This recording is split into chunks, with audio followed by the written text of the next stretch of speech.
431. Shah. Rain begins to fall after the death of the small person race elder. The river bend of Gyeongchang is known as sudden wind, sudden rain. The warrior of the flower plant race approaches and tells me the name of the manifestation Gyeongchang possessed. You must have witnessed the sudden, overwhelming power that surged from that small needle during the exchange of techniques. Indeed, it was exactly like that. It was a strength that couldn't have come from such a small body. How was that possible? I have already guessed the reason, but I ask wanting to hear more detail. Gyeongchang was an individual, yet not just an individual. He was the king, the lord, of the countless members of the small person race gathered in Cedarwood Grove. He was always connected to his people, borrowing their strength to fight. By gathering their small amounts of energy, he amplified his power in an instant, like how sudden raindrops falling can cause a disaster. That was Gyeongchang's river bend. And, as you might have guessed, if someone borrows something, they must eventually return it. Shah. I watch as Gyeongchang's intent, mixed with the rainwater, disperses and fades away. It's a grand spectacle. The massive clump of intent that just moments ago had been sending power to Gyeongchang from the sky, now expresses the grief of losing its king, saturating the air with yin energy and causing the rain to pour. Underneath the scattering raindrops, the strength that Gyeongchang gathered from his people returns to its original owners. But that isn't the end. If you borrow something, you must return it with interest. The king of the small person race has returned all the enlightenment and determination he gained in his last battle to the people who lent him their strength. I see. I now understand why Gyeongchang accepted my sub-heart sword without retreating a single step. Was his lifespan already nearing its end? Yes. The lifespan of the small person race is less than 1/5 that of the human race. Even if they rise to the first step before the throne, they can only live 2,000 or 3,000 years at most. Gyeongchang managed to live 3 times the maximum lifespan, reaching 20,000 years by consuming spiritual herbs and spirit fruits of Cedarwood Grove, as well as stolen spiritual elixirs from the cultivators of the heaven and earth tribes, but that seemed to be his limit. A king who sacrificed himself as an offering for his people, raising the entire race to a higher realm. That was Gyeongchang. That was the man before me who, in order to gain enlightenment, saw the Tao in the morning and died in the evening. I turned to the flower plant race warrior and asked a question. You, too, seemed willing to risk your life like Gyeongchang. May I ask why? It's difficult to explain in detail, but all of us have our own circumstances and the twists and turns of life. After going through countless storms and tribulations, we have still survived, sharpening our resolve to reach this level. That is who we are. They look at me with serious eyes and speak. My name is Riowa Liwa Beautiful Flower, a disciple of the heaven collapsing esteemed one. While it's difficult to tell you my entire life story, one thing is certain. Even if it had been me standing in front of Junior Brother just moments ago, not only I, but everyone in the Supreme Council, no. Anyone at the 3rd stage of manifestation or higher, would have cast aside their life without hesitation. Only then do I fully realize that this is the territory of the Heart Tribe. A land where anyone who can fight possesses something more precious than their life. People who are willing to risk their lives, not for themselves, but for something else. We call such people kings. Thus, everyone here is an honorable king in their own right. A forest where trees grow to build a grand palace for kings. This is the Cedarwood Grove. I watch to the end as the small person race gathers to hold a funeral for their fallen king. Perhaps because I was connected to Gyeongchang and shared his emotions, none of the small person race bore any resentment towards me. A short yet intense encounter with Gyeongchang, followed by death. And the events that unfolded afterward. Through this single incident, I come to understand what kind of place the Heart Tribe territory truly is. Afterwards, I politely ask about the names of all 21 members of the Heart Tribe's Supreme Council. Among them, I etch into my heart the names of the 5 individuals who withstood my pressure the best, including the king of the small person race, Gyeongchang. The king of the small person race, Gyeongchang. The great warrior of the miniature monkey race, Jehu. The grand elder of the tiny fungal race, Dok Young. The prophet of the flower plant race, Ryo Hwa. The strongest of the shrimp shell race, Yu Yian. For some reason, I sense that I will be strongly intertwined with them even in Cedarwood Grove. And so, I truly became part of the Heart Tribe. Several days passed since I began interacting with the Heart Tribe. By the order of the Heart Tribe Supreme Council, I was guided to the outskirts of the Cedarwood Grove. There, they took me to a small shrine made of cedar. There is a request that our master left behind. According to it, junior brother must undergo seclusion within this cedar shrine. Seclusion. Ryo, who became the vice leader of the Supreme Council after Gyung Chang's passing, nods her head. Yes, Master explicitly stated that, if someone in the Heart tribe reaches the second step before the throne after him, they must be isolated and forced into seclusion. He firmly warned that they must not leave the seclusion until certain conditions are met. I see. It seems a bit difficult to grasp at first, but I nod. Somehow, I feel like I understand Jang Ike's intentions. It's likely to properly consolidate the enlightenment gained from second step before the throne. The cultivation of the heaven and earth tribes does not easily fade. But the cultivation of the Heart tribe can sometimes regress.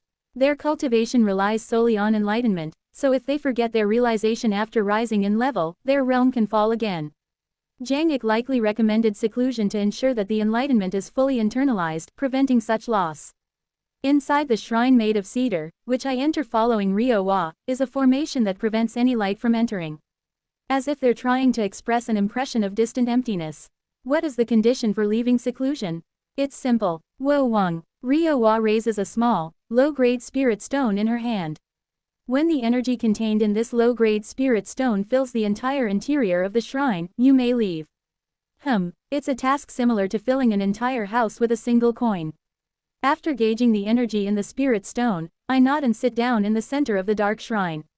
Wo Wang. Upon closer inspection, I notice that the interior of the shrine is spatially compressed, and once I sit in the center, it appears much more expansive. No, it's not space compression. It feels more like the space was remodeled, similar to when a planet was transformed into an environment habitable for living creatures by Jang Ik with his Padao. Well then, I wish you good fortune, junior brother. May you succeed in fulfilling Master's task and emerge from your seclusion. Understood. Creak. Thud. After saying her piece, Ryo hands me the low-grade spirit stone and closes the shrine door. TSTSTSTSSs. In the darkness, the low-grade spirit stone emits a very faint light. It's about as much energy a martial artist could inhale in a single breath using their internal energy method. To think I have to fill this entire space with such a meager amount of energy, it seems like a difficult yet intriguing task. Since things have come to this, I should properly stabilize my realm before leaving. With my head already full of complex issues, such as Buk Hyunghwa and other matters, this seems like a good opportunity to organize my mind. Wu Wang. As I observe my inner body, I simultaneously reach out with my consciousness to observe the current situation of humanity. Besides the space remodeling, there don't seem to be any restrictions. My consciousness easily slips outside the shrine. It seems the structure relies purely on the conscience of the person who entered to continue their cultivation earnestly. Humanity, for the most part, appears dissatisfied with having to live among the Heart tribe, who were once their slave race. However, a few seem interested in the Heart tribe's ways and are earnestly exploring martial arts. Particularly, Kim Young-hoon, a member of humanity who entered the Heart tribe Supreme Council with dignity, has gathered quite the following. There's an amusing event where a strange group called the Bright Cold Martial Alliance has begun to form from his followers. Jaeon Myung-hoon, along with Yeon Wei and others, is holding a memorial service for the 4 disciples of the Golden Divine Heavenly Thunder sect who had died recently. Oh Yun-sok has been engaging in endless sparring with Azure Tiger Saint, gradually preparing to inherit the blue sky armor from him. And Kim Yeon is with Buk Hyunghwa. She is researching the wonderfully mysterious innate heart canon while assisting in the creation of Buk Hyunghwa's work. I briefly turn my gaze to where they are. Hyunghwa, how are your eyes? They've gotten a bit blurry.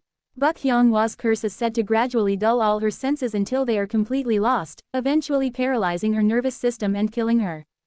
Though called a curse, it's essentially a heavenly penalty that came with her extraordinary pattern law talent, and there's no way to reverse it.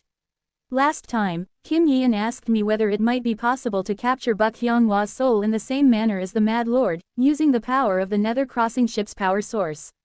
But I rejected that idea. Having been trapped in a puppet for 1,000 years myself, I know clearly that such a state is neither truly living nor truly dead, a fate worse than death. Crack. Buk Hyunghwa's condition has worsened recently. She mentioned that her eyes occasionally became blurry when she woke up, or that she would lose the feeling in her fingertips. But now, the heavenly penalty seems to be advancing rapidly. I can roughly guess the cause. Great Mountain, you. Her condition started rapidly deteriorating after leaving the ancient force realm. Then, the most significant event during that time must be the cause. What more are you trying to take from me again? Clench. I grip the ground near me. Grains of dirt press under my fingernails, and I can feel the soil in my palm. I have no idea what to do. Am I just supposed to helplessly watch as Bak Hyung-wha slowly dies? If I use the extinguishing divine tribulating heavens technique, would it not work? If I overlay Bak Hyung-wha's fate with the extinguishing divine tribulating heavens technique, it isn't entirely impossible. But there's a problem with that too. The extinguishing divine tribulating heavens technique is a method that, by offering a sacrifice, changes one's fate by giving misfortune. To use this on someone else, I'd be offering myself as the sacrifice, giving the other misfortune. It would become an immortal art that changes one's fate. In other words, even if I use it on Bak Hyung-wha, I will die, and she will have to live her entire life amidst misfortune and disaster. She wouldn't want that either. Just what am I supposed to do? While I suddenly feel emotional, I suppress the rising heart demon. Single quote. It's dangerous. Until now, there haven't been many heart demons that posed a threat to me. That's because I, myself, am a more dangerous heart demon than all my other heart demons combined. Usually, when heart demons approach me, it's I who devours them. But I feel it's different this time. With Bak Hyung-wha's terminal diagnosis acting as the catalyst, I feel all the heart demons have devoured so recklessly until now trying to burst out from within my stomach. If a heart demon erupts this time, all the heart demons have consumed in agony up to now will erupt in unison. Cedarwood Grove will turn into hell. It isn't just a metaphor. There's a high chance that the monsters born from the evolved Black Blood Tears flower will burst forth all at once and plunge Cedarwood Grove into an abyss of curses. Moreover, since there are no special restrictive formations inside the shrine, it's even more dangerous. First, calm down. I shift my thoughts back to cultivation in an attempt to suppress the swirling emotions of rage and despair. I retract my consciousness that I extended outside the shrine back within. Wo Wang. For some reason, the light from the lowest grade spirit stone in front of me dims. Single quote. It's only emitting light. Normally, it should emit light for several years. It seems the stone doesn't have much energy, even for a lowest grade. I stop focusing on the spiritual stone and cross my legs in meditation, delving into repentant enlightenment. Wo Wang. My current cultivation is at the late integration stage. Wo Wang. The divine powers of time, wind, cold, heat, and sunlight are active within my domain. In the final moments of my past life, after consuming the heavenly lotus fruit, my very essence nearly twisted due to a heart demon. But the effects were certain. My cultivation surged to the grand perfection integration stage. And from that point, I shaved off my cultivation until I reached the second step before the throne, eventually stabilizing at the late integration stage. Normally, upon regression, my cultivation should have reverted back to the early integration stage. However, my advancement to the second step before the throne was helpful. I've now become capable of elevating my entire body to the plane of soul. And my regression is centered on my soul. What does that mean? From the moment I rose to the second step before the throne, even if I return, my cultivation will no longer regress. In other words, I no longer need to store my cultivation in the canvas of myriad forms and connections to recover my realm. What remains now is to recover my grand perfection integration stage cultivation, awaken the divine power of rain, and challenge the advancement to the star-shattering stage. That's all. As I focus on awakening the remaining divine power of rain, I begin dissolving all the stored cultivation in the canvas of myriad forms and connections into the colorless glass sword, since I no longer need to store it. The refining void dharma treasure is crucial for the advancement ritual to the start-shattering stage anyway, so enhancing the quality of the void dharma treasure is a necessary step. Kugugugugu. As I start dissolving the cultivation stored in the canvas of myriad forms and connections into the colorless glass sword, a mighty force that shocks the heavens begins to shake the entire cedarwood grove. Since the power stored in the canvas of myriad forms and connections is originally compatible with the colorless glass sword from the beginning, it doesn't take much time to enhance the sword itself. I just need to feed it. TSTSTSTSTSTS. A hazy mist rises from the colorless glass sword, then is reabsorbed. At the same time, my swords begin to hum. After all 3,000 colorless glass swords were refined into void dharma treasures, they became connected to my heart essence and gained the ability to be resurrected even if they break or are destroyed. But that's all. For now, each of the 3,000 swords is merely a Dharma treasure at the grand perfection nascent soul level. However, as the cultivation stored in the canvas of myriad forms and connections begins to flow into the colorless glass sword, a transformation begins. Tsat. The sharp energy of each of the 3,000 colorless glass swords becomes even more ferocious, and their strength increases further. The 3,000 swords each begin to rise to the level of the heavenly being stage. The cultivation stored in the canvas of myriad forms and connections is spiritual power at the mid-integration stage. That level of spiritual power is more than enough to elevate the quality of the 3,000 Dharma treasures. I use 1% of the power stored in the canvas of myriad forms and connections to raise the 3,000 swords to the early heavenly being level. I infuse more power. The colorless glass swords evolve once again to the mid-heavenly being level. 3% of the power from the canvas of myriad forms and connections is consumed. Late heavenly being, 6% of the remaining power is consumed. Grand perfection heavenly being, 10% of the remaining power is consumed. Quadudududuk. Suddenly, all of the colorless glass swords glow brightly, emitting a dazzling light. Flash. It feels as if a chrysalis is shedding its shell, and I sense that the rank of my colorless glass swords have dramatically risen again. 4-axis. The quality of each of the colorless glass swords is now at the 4-axis level.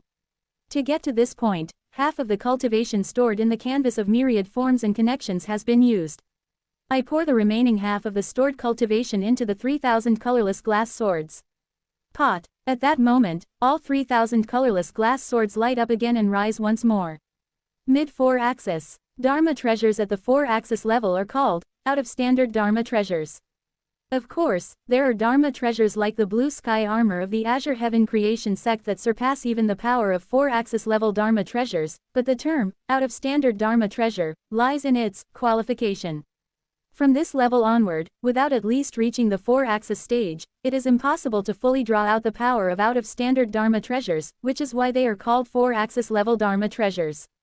Tsat. The sharp glow of the colorless glass swords fades as they become out of standard Dharma treasures, losing their sharp energy and leaving only solid and dense intensity as they fall to the ground.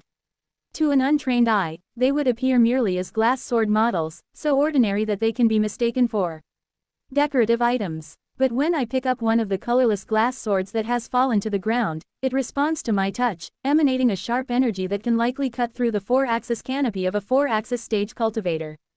Any 4-axis stage cultivator would find that simply wielding one of the colorless glass swords would allow them to overwhelm opponents at the same level.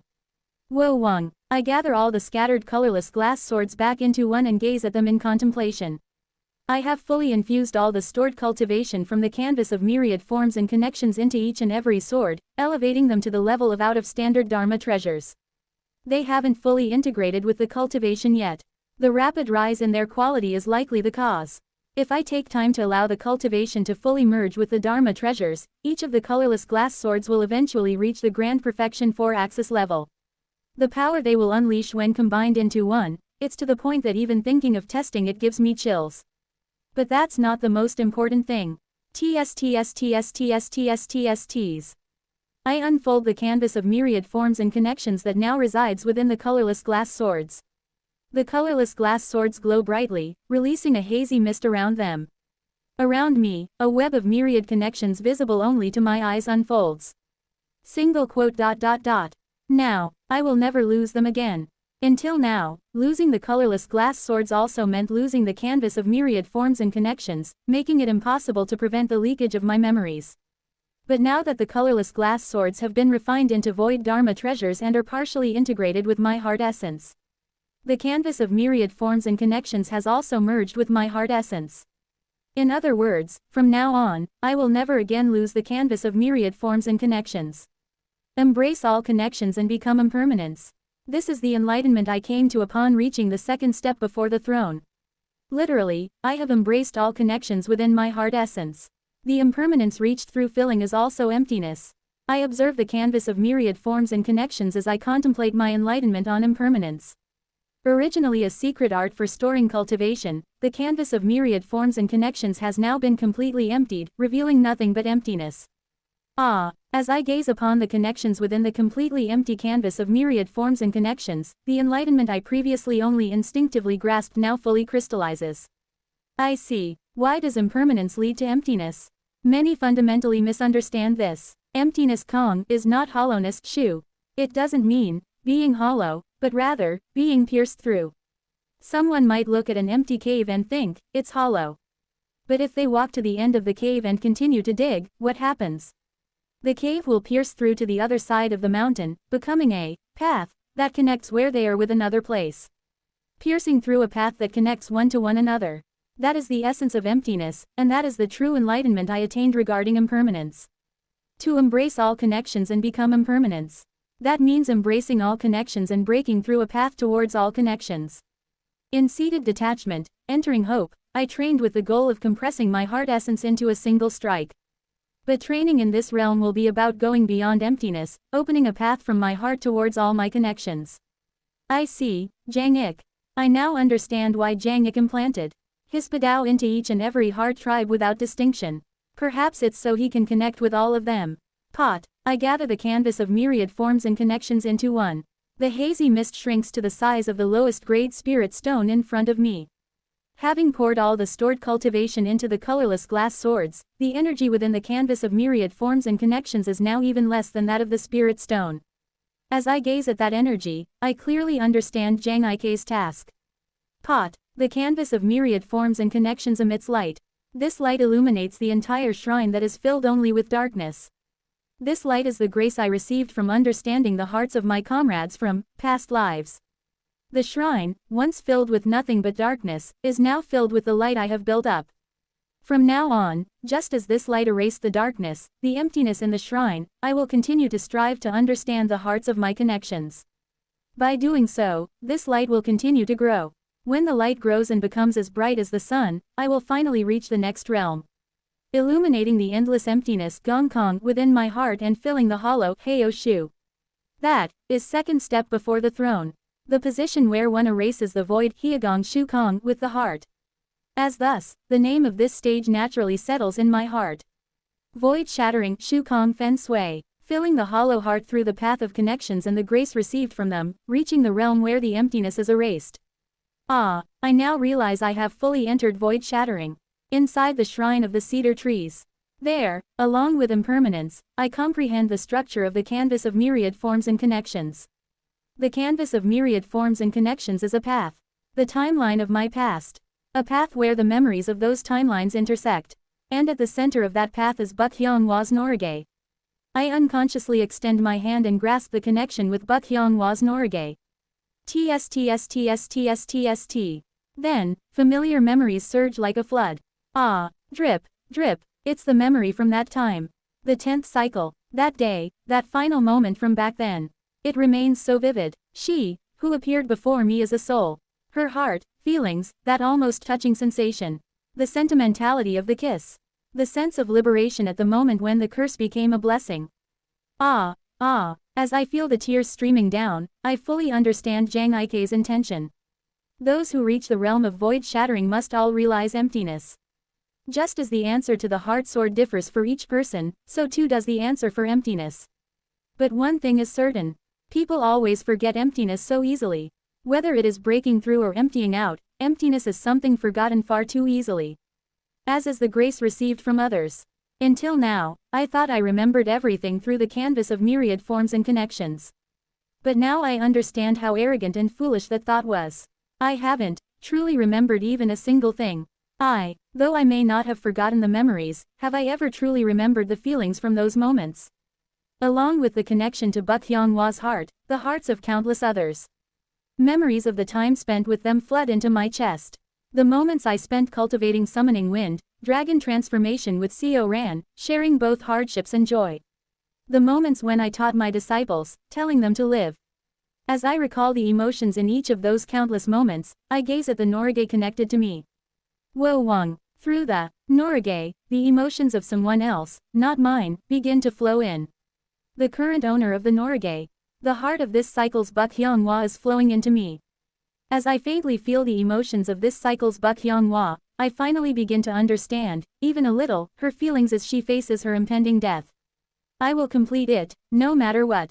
I see. I was thinking Bukhyang Wa is dying. I was thinking she is leaving me because she has been cursed. It was a misunderstanding. It was a misunderstanding brought about by my arrogance, thinking of her merely as my person. Wasn't it the same with my disciples? How many times had I foolishly and ignorantly told them to just live, without respecting their true desire to achieve their life's goal? This cycle's Bak Hyung-wha is, at this very moment, coming back to life, in order to complete her creation as she approaches death. I see the illusion of Hong Su Ryong. If we cannot overcome fate, can't we at least make choices within fate's confines? If death and destruction are already fated, why can't I seek my heart's own path within that fate? My disciples, as well as Hong Su Ryong, they all wanted to end their lives with their own hands. The important part isn't, wanted to end, but, with their own hands. And now, Bak Hyung-wha, too, is trying to complete her work, with her own hands, before leaving. Quote. A thought crosses my mind. If everyone were to stay with me for 1,000 years, would that truly mean we are, together? People are all fated to part ways eventually. Just as Song Jin has now left me and Seo Ran forever. All people eventually face the time of parting.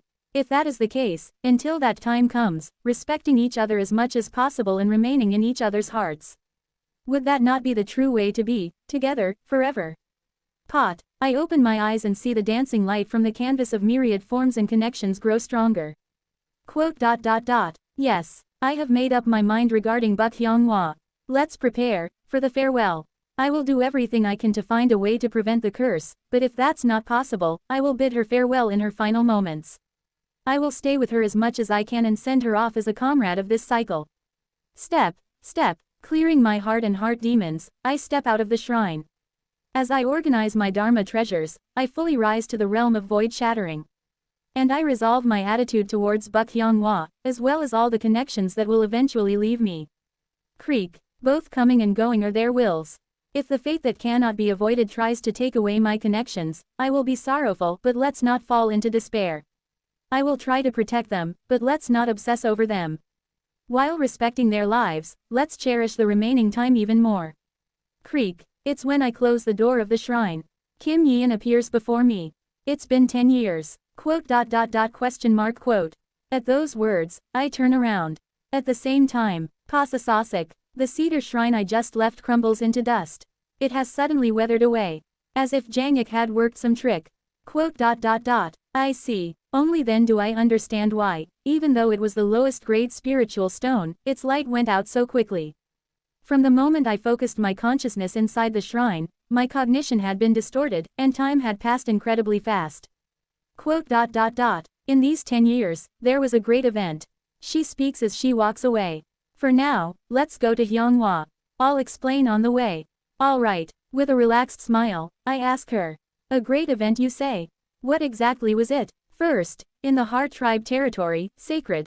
Master Baekwoon's incarnation came to declare recognition of your status and bestowed upon you a title as an esteemed one.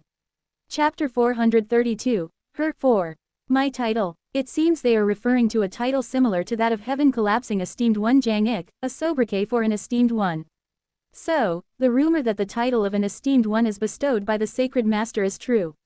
There's a widespread story in the bright cold realm that the title of an esteemed one is granted by the sacred master. There are countless stories about why the sacred master grants the title, but nothing is definite. My title, what is it? You'll know soon enough. Ah, we're here. Just as I'm about to ask more about my title, Kim Yeon and I arrive at a house located in Cedarwood Grove, where Bak Hyung-wha resides. The Cedarwood Grove of the Heart Tribe is a dense forest of cedar trees that seem to pierce the sky. Unlike ordinary tall cedars found elsewhere, the trees here are abnormally strong and thick. Most of the Heart Tribe selects one of these massive trees, hollowing out its interior to live within. Humans, now treated as guests of the Heart Tribe, also mostly reside in such places. As we step inside the cedar house, we see Bak Hyung-wha busily working with her hands. A radiant pattern shines on her face. Below her hands, a design is drawn, depicting the positions of numerous constellations. What are you doing? Feeling an odd sense of familiarity and unease, I ask. Bak Hyung-wha shows me the design in more detail in response to my question. Ah, you've finished your seclusion. Esteemed one. Quote. You can drop the esteemed one. Just call me what you did before. Still, you've been officially recognized by the sacred master. Quote. Please, I don't want to be addressed like that by my comrades. Quote. Understood. If that's what you wish. By the way, you were asking what I was doing, right? Look at this. These are constellations of the head realm. Quote. Exclamation mark quote. I flinch in surprise as I speak. What do you not know what happened to Cheongman Ryong, who was exploring the constellations of the head realm? Ah, don't worry. This is only a part of the constellations from the head realm. A part? Yes. The constellations that match the ones I observed in the deep sea of the ancient force realm. I only drew those. The deep sea of the ancient force realm? Yes. For some reason, my Norige is connected to Taoist Seo's colorless glass sword. And both my Norige and the colorless glass sword, for reasons unknown, hold the power of ancient force. Therefore, to unravel the secret of the Norige, I believe we need to approach the mystery of the ancient force realm. Quote. Quote. I don't know what to say to her. The secret of the Norige is ultimately tied to the point of intersection of the powers of several different timelines due to my regression. But I can't reveal that. No matter what, a past timeline cannot be returned to, nor can it be interacted with.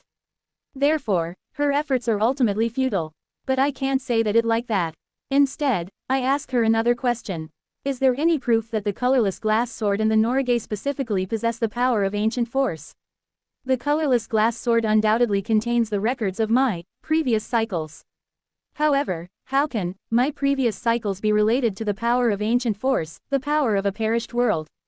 Is there concrete evidence that my previous cycles are treated as a ruined world? As I ask this, Buk Hyunghwa hands me something. If you've completed your seclusion, you should take this. I take the strange scroll she hands me, and I'm startled. Why is this? It looks like a simple scroll, but in reality, it's a clump of chi. It's so thick with energy that it feels almost tangible. Kim Yeon beside me explains the scroll. The sacred master bestowed an esteemed one's title, right? It's written there. Ah, I try to unroll the scroll after hearing those words. However, unexpectedly, the scroll doesn't budge at all.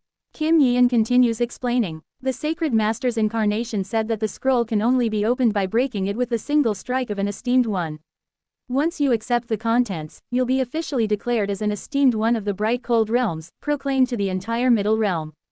Ah, I see. So my title as an esteemed one hasn't been made public yet. If it's an esteemed one's single strike, it must refer to a power strong enough to cut a star. I nod and take hold of the scroll. But with my eyes on the scroll, I ask Buk Hyunghwa another question. So, how will you answer my question regarding this scroll and the power of the ancient force realm? Pointing at the scroll, Buk Hyunghwa replies. The black scroll, haven't you seen something like it before? Seen it before? I frown at her words. This is clearly a highly condensed mass of chi, to the point of materializing. I've never seen a clump of chi in the form of a scroll before. However, I suddenly remember having encountered this type of energy before. Black ancient paper. Correct. It's the black ancient paper we saw in the ancient force realm. I kept the scroll imbued with the same energy as the black ancient paper for a while and studied it. Through that, I discovered a commonality in things imbued with the power of ancient goo.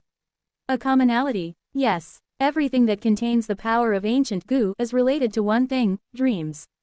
Dreams. Yes. But I'm not referring to the dreams one has while sleeping. I'm referring to Hope's Suo Wong. Buk Hyunghwa continues her explanation. When I combined my research on the pseudo-black ancient paper scroll with my Norige, and the research data I gathered when Taoist Seo allowed me to study the colorless glass sword, I found that certain constellations from the head realm, or even some deep-sea constellations from the ancient force realm, share similarities with the flow of spiritual energy imbued with this power of ancient goo. As I studied those constellations, I came to a hypothesis that by connecting to certain constellations, one can tap into the mind of the power of ancient goo, much like how Senior Cheongman Ryong harnessed the power of constellations to unfold some secret art. What? I exclaim in shock, raising my voice. Stop immediately. Do you want to turn into a pillar of salt? Quote. I cannot stop. What do you? Because, if the power of ancient truly comes from someone's hope, then the power of hope imbued in my Norige must be my mother's. Quote. Esteemed one, no, Taoist Seo. May I ask you something? 600 years ago, when we first met, you gave me this Norige, did you not? Quote. Yes, I did. Buk Hyunghwa's gaze becomes more serious. Do you know who created this Norgay? Quote. Miss, Mother, of course. That's right. Which means, it's highly likely that the hope within this Norgay is my mother's. Ever since I was a child, I've longed for my mother. That's why I kept this Norgay, her keepsake, and followed her last wishes by living in Cheon Sak City. Therefore, if this Norgay contains my mother's hope, I must find out what it is. Quote. The hope contained in that Norgay may not necessarily be your mother's. I sense Kim Yeon looking at me with a slightly shocked expression. Buk Hyung-hwa, as expected, looks at me with a sudden expression of surprise before asking me a question. Then, whose hope is in this Norgay? Quote. I let out an awkward laugh and sigh. Quote. It's nothing. It might very well be the hope left by Mrs. Mother. I will go check my title in the scroll. With that, I hurriedly leave Buk Hyung-hwa's workshop, almost as if fleeing. Ah, throb, my heart pounds painfully in my chest. If the Norgay holds someone's hope, then whose desire could it be? I know all too well. The hope contained in this Norgay belongs to her from the 10th cycle, and to me from that time as well. I wipe my face. Looking into a nearby puddle, I see that my face has grown noticeably somber, and my intent is oozing with vivid sorrow. Single quote. It's blue. I've always thought the intent of sorrow was dark blue. But now I see, the dark, mixed in with dark blue seems to be another color that accompanies sorrow. TLN. Dark as in black. Is it obsession? Through a process of elimination, I guess the nature of the black intent. While naming the realm of void shattering, I determined my attitude toward Buk Hyung-hwa and casted off my obsessions. Afterward, while flowing with the intent of sorrow, the dark blue became a pure blue. Having reached 5 energies converging to the origin, I am able to see all intent, but even now, the world of intent seems boundless. I suddenly turn to look behind me. Behind me, Kim Yeon is looking at me. She is looking at me with an oddly calm expression. Are you alright? I'm fine. And you? Quote. I'm okay. Quote. I see. I'll check my title and visit the sacred master. Regarding the black ancient paper and ancient force, she will probably know more. We smile at each other, sharing lies that are obvious to us both. I am not alright, and Kim Yeon, having sensed my strange emotions, also seems to have some unsettled intent. But I can't explain it, and she doesn't press me to explain either. I fly up into the sky above the Heart Tribe territory and glance at Kim Yeon below. Something is changing. From the moment she met Buk Hyung-hwa, no. To be precise, from the moment she became closer to her, something has been changing with Kim Yeon. The anxious mind I saw in the nether ghost realm seemed to heal a bit after meeting her, so I thought it was a positive change and left it alone. Is it changing for the better? I don't know. No, honestly, whether it changes for better or worse, it's arrogant of me to even evaluate whether it's good or not. I just hope she doesn't fall into madness from heart demons. I hope Kim Yeon grows properly, and as I rise to the point where the Heart Tribe territory becomes as small as a dot, I unfurl the scroll into the sky. Now then, let's see what title the Sacred Master has bestowed upon me. Pot. I use the 31st move of Severing Mountain Swordsmanship, accumulating dust forms a mountain directly on the scroll. Flash. A single strike powerful enough to cleave through a planet launches towards the scroll. The scroll, which wouldn't budge an inch under ordinary power, explodes into light as it meets the first strike of accumulating dust forms a mountain. At the same time, Koo-goo-goo-goo-goo, an enormous explosion erupts, and the surrounding space-time begins to distort. This is. I realize what's happening now, and I am shocked. This crazy. The celestial energy of the entire bright cold realm is starting to converge on this spot. The will of Sacred Master Baek Woon begins to manifest in this place. She is borrowing the power of the bright cold realm, performing a miracle that would be impossible for an ordinary sacred vessel. As the scroll explodes, a cloud of dust, made up of countless particles spew out, and with the twisting of space-time and the concentration of celestial energy, the power of the bright cold realm begins to compress the dust cloud. Ooh, from its center, an unknown stirring can be felt, and something begins to appear in the sky above the Heart Tribe territory. S-star. That is a planet. The dust cloud, having swallowed my previous strike, is now forming a planet imbued with my energy. The planet begins to absorb the dust cloud, forming an attraction force. Simultaneously, beyond the attraction force, Sacred Master Baek Woon's will imprints itself into my mind. In blessing of Seo Un Yun of the human race, who has newly stepped into the realm of esteemed ones, I bestow upon thee a new governing territory, Lingda and Dharmatul Fa Ju. This shall become your symbol from henceforth, serving as the mark symbolizing your connection with the bright cold realm. Kugugugugu. I stand in awe as I watch the star forming before me, and at the same time, I know its name. The star's name is within heavens, Zai Tian. It is named in honor of you, an esteemed one of the heart tribe who has transcended the plane of Qi and reached the plane of soul. Welcoming your arrival at a new sky, I hereby grant upon thee the title of within heaven's esteemed one of the bright cold realm. Kuuoo. I can instinctively sense it. If I connect my attraction force to that within heaven's star, I will immediately be recognized as the within heaven's esteemed one and truly become an esteemed one of the bright cold realm. Since attaining void shattering, my attraction force has grown stronger than before. Perhaps those who reach void shattering, the second step before the throne, gain some degree of control over attraction force, much like the heaven and earth tribes. However, I only stare at the star in front of me without connecting my attraction force to it. For some reason, I don't like it. Within heaven's Zai Tian means, to leave this world and reach the other world. It's a symbol representing me, who can now fully rise from the plane of Qi to the plane of soul. With a dark expression, I shout, "O sacred master, may I have a word?" Since the entire bright cold realm is practically Baek-woon's domain, I shout towards the sky, assuming she must be watching. I do not desire this title nor this star. Please take them back. It happens in the next moment. Cooing, my mind is transported, just like before, to the summit of Heavenly Lotus Mountain, where Sacred Master Baek-woon resides. I've arrived inside the White Jade Pavilion. It has been a while, Sacred Master. I offer my respects to Sacred Master Baek-woon, and she looks slightly surprised. I only summoned your mind. As you know, for the heart tribe, the flesh and the soul have become one and the same. Even if only my mind is summoned, I can always come as my main body. Facing the Sacred Master, I realize she is somewhat uncomfortable. Is she reluctant to meet an esteemed ones in person? I suppose, considering she's of the Heaven tribe, it might be a bit uncomfortable for her to meet me, a heart tribe, in my main body. Jang Ik couldn't do that. He could not freely cross between the plane of Qi and the plane of soul like you can. It seems even Jang Ik couldn't immediately manifest his main body just because his mind was summoned. This must be something I'm able to do thanks to the ability of my All Heaven's sword. I thought all esteemed ones of the heart tribe could do this, but I guess not. I nod calmly and then deliver my request to the Sacred Master. Once again, I humbly request, Sacred Master, please take back my title. I make my plea while feeling the pull of attraction in the distance.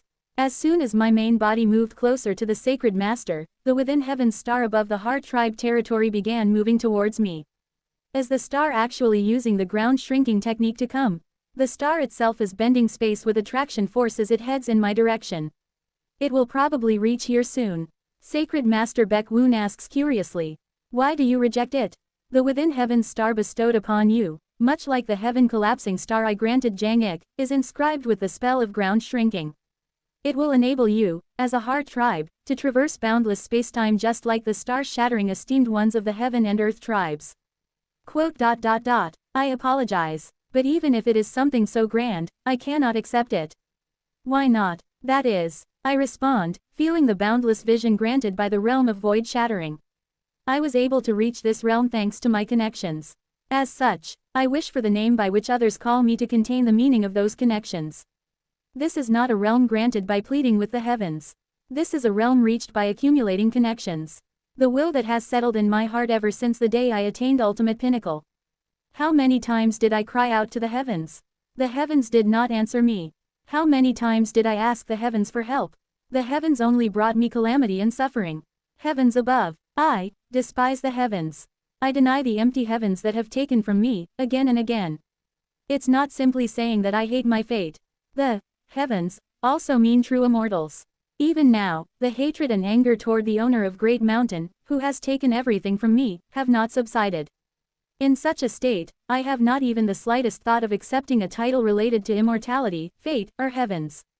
Therefore, I think that heavens should not be part of my title. Barely suppressing the instinctive disgust rising within me towards the name, I respectfully request to Sacred Master Baek-woon. I deeply implore you, Sacred Master, for your mercy to change my title to something else. Just hearing the name within heavens makes an overwhelming sense of revulsion rise from some unknown place. Baekwoon shows a slightly troubled expression at my words, then speaks. That name was not something I chose, but rather came from a name divination, Mingzan. It is the best name for you, the one that will offer the greatest support to your fate. Name divination, Mingzan. It's a form of fortune telling to determine the most suitable name. The same name divination was used by the Earth tribe's name diviners to give Hongfan his name. Sacred Master Baekwoon must have used the same method to determine my title. Shaking my head, I respond. I'm fine without the greatest support. Please give me another name. Very well. Baekwoon nods and uses celestial energy to present another name before me. How about this one? It was one of the names from the name divination. It has weaker attraction force than within heavens, so I kept it as a second option. If it's the connections you are talking about, this name would suit you better. The name that appears before me is Heavenly Ladder TNT. A name meaning ladder of heavens. A connection is like a rope or ladder that guides each other. This name has the meaning of an esteemed one who has ascended to this realm through the ladder bestowed upon by the heavens. I stare at the characters that means ladder of heavens for a moment, then shake my head. They are not connections bestowed by the heavens. We simply met. This name doesn't sit well with me either. If my connections are something bestowed by the heavens, doesn't that mean the heavens can take it away as well? If even the dying Buk Hyunhwa is a connection granted by the heavens, doesn't that mean her dying right now is also the will of the heavens? The name Heavenly Ladder gives me an unpleasant feeling, as if all the connections I'll make from now on will leave me through the ladder of heavens. Baekwoon lets out a quiet hum and waves her hand. The characters for Heavenly Ladder disappear from my sight, and a new word appears in front of me. As you seem to dislike names including heaven, I'll leave it out. Most of the esteemed ones from the bright cold realm were quite pleased when their names contained a reference to the heavens. You are somewhat peculiar. The next word that appears is Aurora, Ji Guang. The light that arises from the extreme polar regions of the stars in the astral realm is called Aurora, Ji Guang polar light. Most of those from the decaying corpse realm don't know what it is, but once they see it, they can never forget its beauty. Once a connection is made, it becomes an unforgettable beauty. Hence, how about the name Aurora? I gaze at the word for a moment.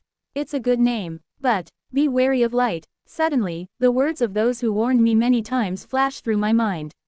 The term, twilight, Guang Yim Guang meaning light, like in the case of the twilight domain of the Wuji religious order, isn't necessarily limited to the concept of light, and it wasn't a name for me, but for the land we inhabited, so it was fine. However, the name given by Sacred Master Baekwoon carries power. If I accept this name, I can clearly feel that the star and blessing of the name Aurora will support my fate. Such power will become attached to my title. Recalling the warnings about light, I shake my head again. Could you please remove the word, light, Guang? At my words, Baekwoon finally lets out a sigh. Why are your demands so many? That, I cannot do. Pardon. At Baekwoon's next words, my body flinches. Every esteemed one from the bright cold realm must have a character symbolizing either heaven Tian or light Guang in their name. I cannot fulfill your request. She speaks with a stern expression. Just accept your name now. Within heavens, Heavenly Ladder, Aurora, they are all excellent names that will provide you the greatest benefit. Kugugugu. Baekwoon's imposing aura begins to press down on me. I think about the names for a moment, then speak. In that case, I will not accept a title. If the title of an esteemed one must be tied to heavenly assistance, I don't need it. After all, I already know that the heavens are not favorable toward us. I will live out my fate through my own strength. There's no need for the Sacred Master to bestow me a name. Sacred Mater Baekwoon seems taken aback by my words and shouts. What? That cannot do. Every esteemed one must be granted a title by the Sacred Master. That is the law fa of the Middle Realm. Kugugugugugu. An overwhelming pressure crushes down on me, as if the entire bright cold realm is trying to squish and mangle me. I look at the Sacred Master for a moment. Then, I draw my sword and point it at her. I refuse. Chapter 433, Her 5. Do. The heavenly lotus mountain near the white jade pavilion shakes.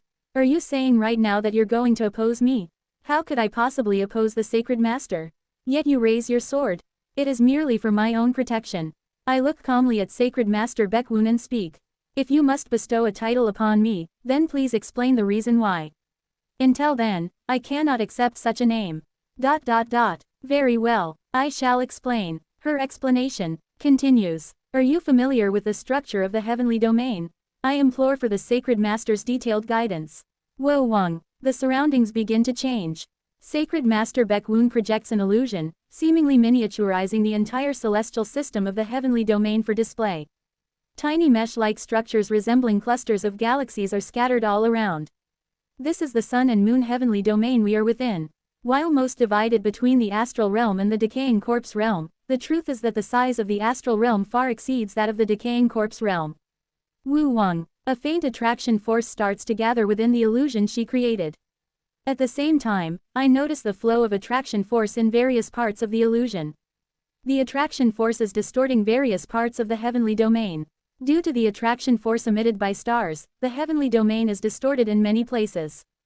Especially the regions with distortions that are particularly severe, are where quasi-immortals reside. I examine the locations where the quasi-immortals reside. There are roughly 140 highly distorted points. In other words, there are about 140 quasi-immortals at the entering nirvana stage within the sun and moon heavenly domain. Do you notice anything strange? As I'm observing the model of the sun and moon heavenly domain, she asks me a question. Recalling something that has been bothering me for a while, I respond to Sacred Master Baek-woon's words. Quote, The decaying corpse realms and middle realms are nowhere to be seen. That's right. No matter how hard I search, I cannot find decaying corpse realms or the middle realms. Baek-woon nods and explains. That's right. The decaying corpse realms and middle realms do not exist within the astral realm. In truth, most beings in the middle realms think that the astral realm and the decaying corpse realms are located somewhere beneath their middle realm. But they are mistaken. Their cultivation levels are too low to perceive the true structure of the heavenly domain, hence the misunderstanding. Wu Wang. Once again, the structure of the illusion changes. Originally, the center of the heavenly domain is not the middle realms. It was the astral realm, also referred to as the universe. With the astral realm that continues to expand at the speed of light as the center, countless living beings are born within it, each walking a different path, according to their fate. Different path, what do you mean by that? Let me ask you this. Do you believe that the only truth, the absolute in this world, is immortal cultivation? I shake my head at her question. That is not the case. Immortal cultivation is merely one of the many methods. You are correct. Immortal cultivation is merely one method. Talk. With a snap of Baek-woon's fingers, illusions rise from the endless sea of stars. They are living creatures. I see lifeforms walking the path of immortal cultivation. These beings mimic the stars, gradually growing their energy and strengthening their life force, generating attraction force within their souls. After a while, when the attraction forces of certain lifeforms reach some level of strength, they begin to disappear from their positions one by one. I recognize what is happening and flinch in realization. That's correct. It's ascension. Now, let me show you. Pot. As she flips her palm, the surroundings shift again. This time, we are in a pitch-black void. A void where nothing exists. And at the center of that void, there are 5 massive orbs of light and a small light in the center. Surrounding the 5 orbs of light are countless dots resembling grains of sand. This place is the interdimensional void. The astral realm and the interdimensional void are layered over each other. Those who cultivate their attraction force to the extreme, those who we call cultivators, all reach the interdimensional void and arrive at the middle realms. To put it simply, Wu Wang, backquote, 2 sheets of paper float in front of me. On one sheet, the universe is drawn, and on the other, pitch-black darkness. As Baek-woon moves her fingers, the sheet with the universe and the black sheet overlap. With the sheet depicting the astral realm on top, Baek-woon performs some sort of spell, and the drawings within the paper begin to move. All cultivators are the lifeforms within this sheet. As time passes, the attraction forces they possess grow stronger, pulling in the surrounding force. Some of the drawings begin to enlarge. And when that force reaches its limit, Wu Wang, the largest of the drawings, absorbs the surrounding black ink and bursts from 2 dimensions into 3. Just like this, they transfer to another layered world. The drawing that absorbed the ink flows into the overlapped black sheet. That is the true nature of ascension for cultivators. After pondering for a moment, I ask a question. So, when their attraction force becomes strong enough, they move to the middle realms of the interdimensional void. Then, what are decaying corpse realms? The decaying corpse realms consist entirely of the corpses of great beings. And the corpses of these great beings, by themselves, possess the same property as the astral realm. Though, they are a bit smaller in size. If I were to explain it using paper, it would look like this. Above the black sheet, a paper figure in the shape of a person forms. The paper figure is torn to shreds, and the torn pieces stick to the black paper in small fragments. I nod, understanding the meaning behind this. So then, aside from immortal cultivation, what are the other paths? According to Sacred Master Baek-woon, when lifeforms come to possess attraction force, they arrive in the interdimensional void and reach the middle realms. Does this mean that one can possess something other than attraction force? At my question, she smiles. It's quite simple. It's a conclusion you already know. Pardon. Another sheet of paper floats in front of me. This one is ashen. All lifeforms in the universe will accumulate attraction force as time passes. Those with sufficient attraction force reach the interdimensional void, but those who do not reach somewhere else. Some of the smaller drawings on the astral realm paper gather ink and are ejected from the astral realm. The ashen paper layers with the sheets. The drawings ejected from the astral realm sink into the ashen sheet. I understand what the ashen sheet represents.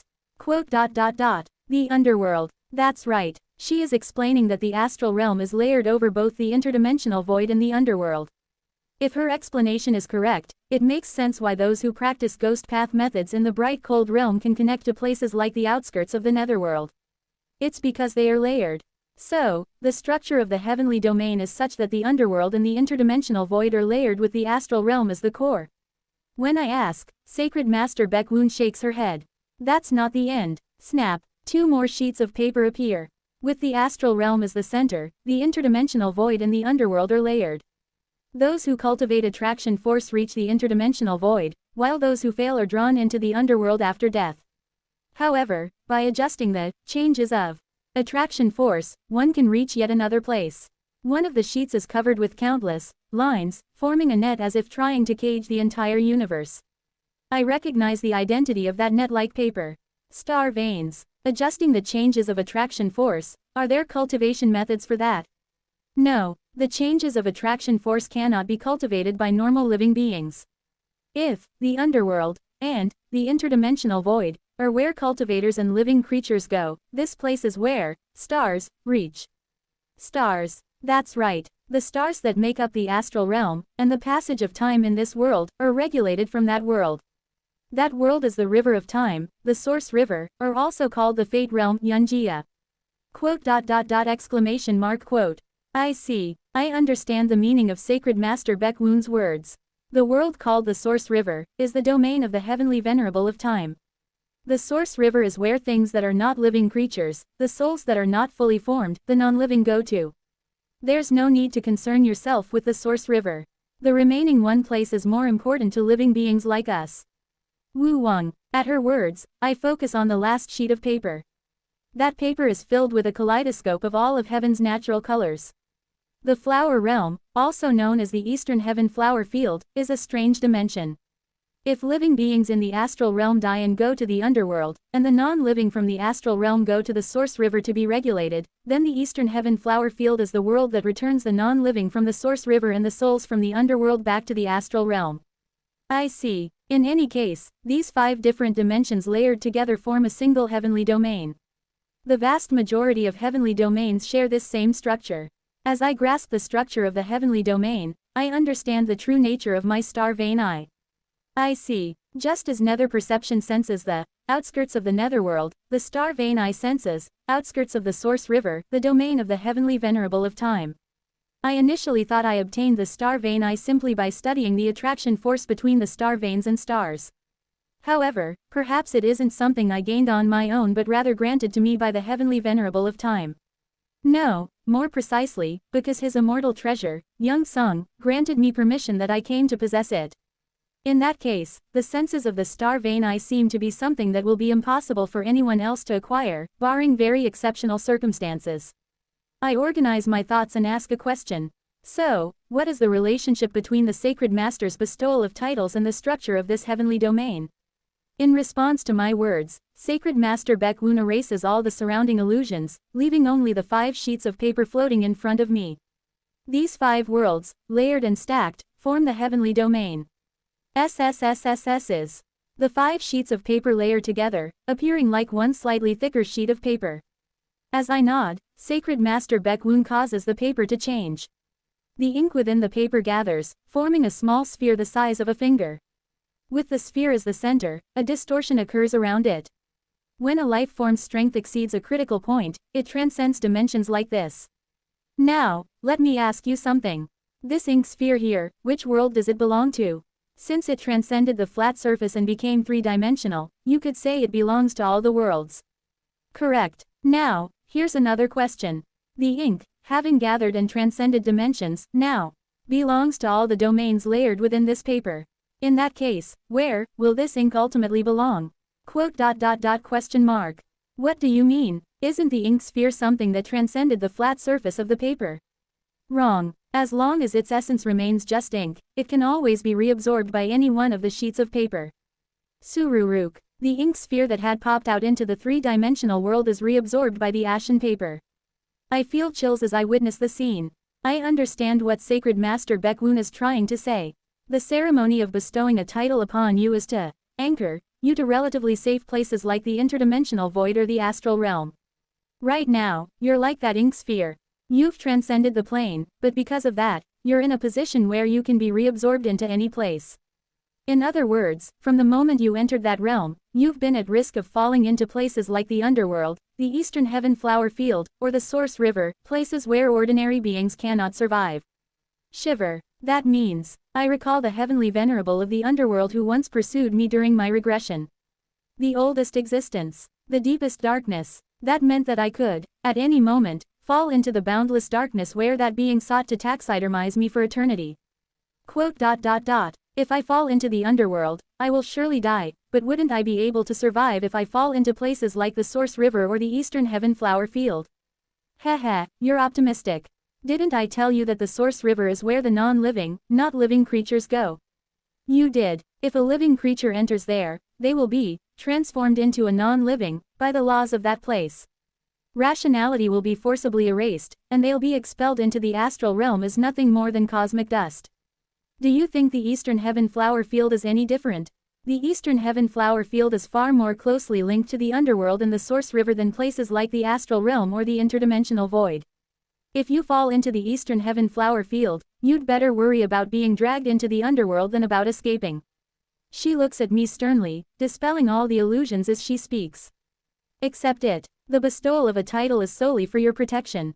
But as I recall the structure of the heavenly domain that Sacred Master Baekwoon just showed me, I speak. If the ink sphere is the star-shattering stage being, at risk of being absorbed into another world and hence anchored in the middle realm to prevent that, then wouldn't it be resolved if we have a foothold in another world as well? I explain my nether perception to her. I have cultivated the ghost path method, and thus possess nether perception. Due to this, I am straddling both the outskirts of the netherworld and the bright cold realm. If I maintain a balance between the two, wouldn't that eliminate the worry of being pulled into one of them? However, Baekwoon shakes her head at my words. That's nonsense. Do you think balancing is that simple? Unless you're anchored in at least 3 worlds, it's impossible. Stop being stubborn and accept the title. 3 worlds, I ponder for a moment. Then, I quickly come to a decision. Still, I will not accept the title. What? No matter which world I fall into, I will endure it. Now, if you'll excuse me. After bowing respectfully to Sacred Master Baekwoon, I turn to leave White Jade Pavilion. The next moment, Tukwong, a tremendous impact strikes my back. If you insist on being stubborn, I will have no choice but to force the title onto you. I turn around with a frown. Are you saying you intend to try? Pot. A blinding, pure white flash explodes from Heavenly Lotus Mountain. I tense up, gathering my momentum. The next moment, the Sacred Master battle begins. 434 Her 6. Wo Wang. The moment I regain consciousness, I find myself in the Chaos Realm region of the Bright Cold Realm. This place, it's the opposite of the Heart Tribe's territory in the east. Beyond the Swiftwind Domain and Dead Earth Domain, I've arrived at the Chaos Realm in the west. Jeong. As soon as I come to my senses, an overwhelming weight presses down on me, and I am slammed straight into a spot within the Western Chaos Realm. In a corner filled with jade stones within the Chaos Realm. As I witness the entire area being grinded down by a massive attraction force, I slowly begin to stand. Crack. The weight on my shoulders is even heavier than the gravity of the star I briefly sat on when I fought Jang-ik. Jajauk. The space around me distorts with overwhelming force, and a giant planet appears above me. It's the within heaven star that Sacred Master Baek-woon bestowed upon me. Even though I personally explained everything and told you this was for your sake, you still refuse. Just accept it quietly. I apologize. However, this is something related to those above, so I cannot speak of it. I have no need for the title, so please, take it back. I can't speak about anything related to the star vein I.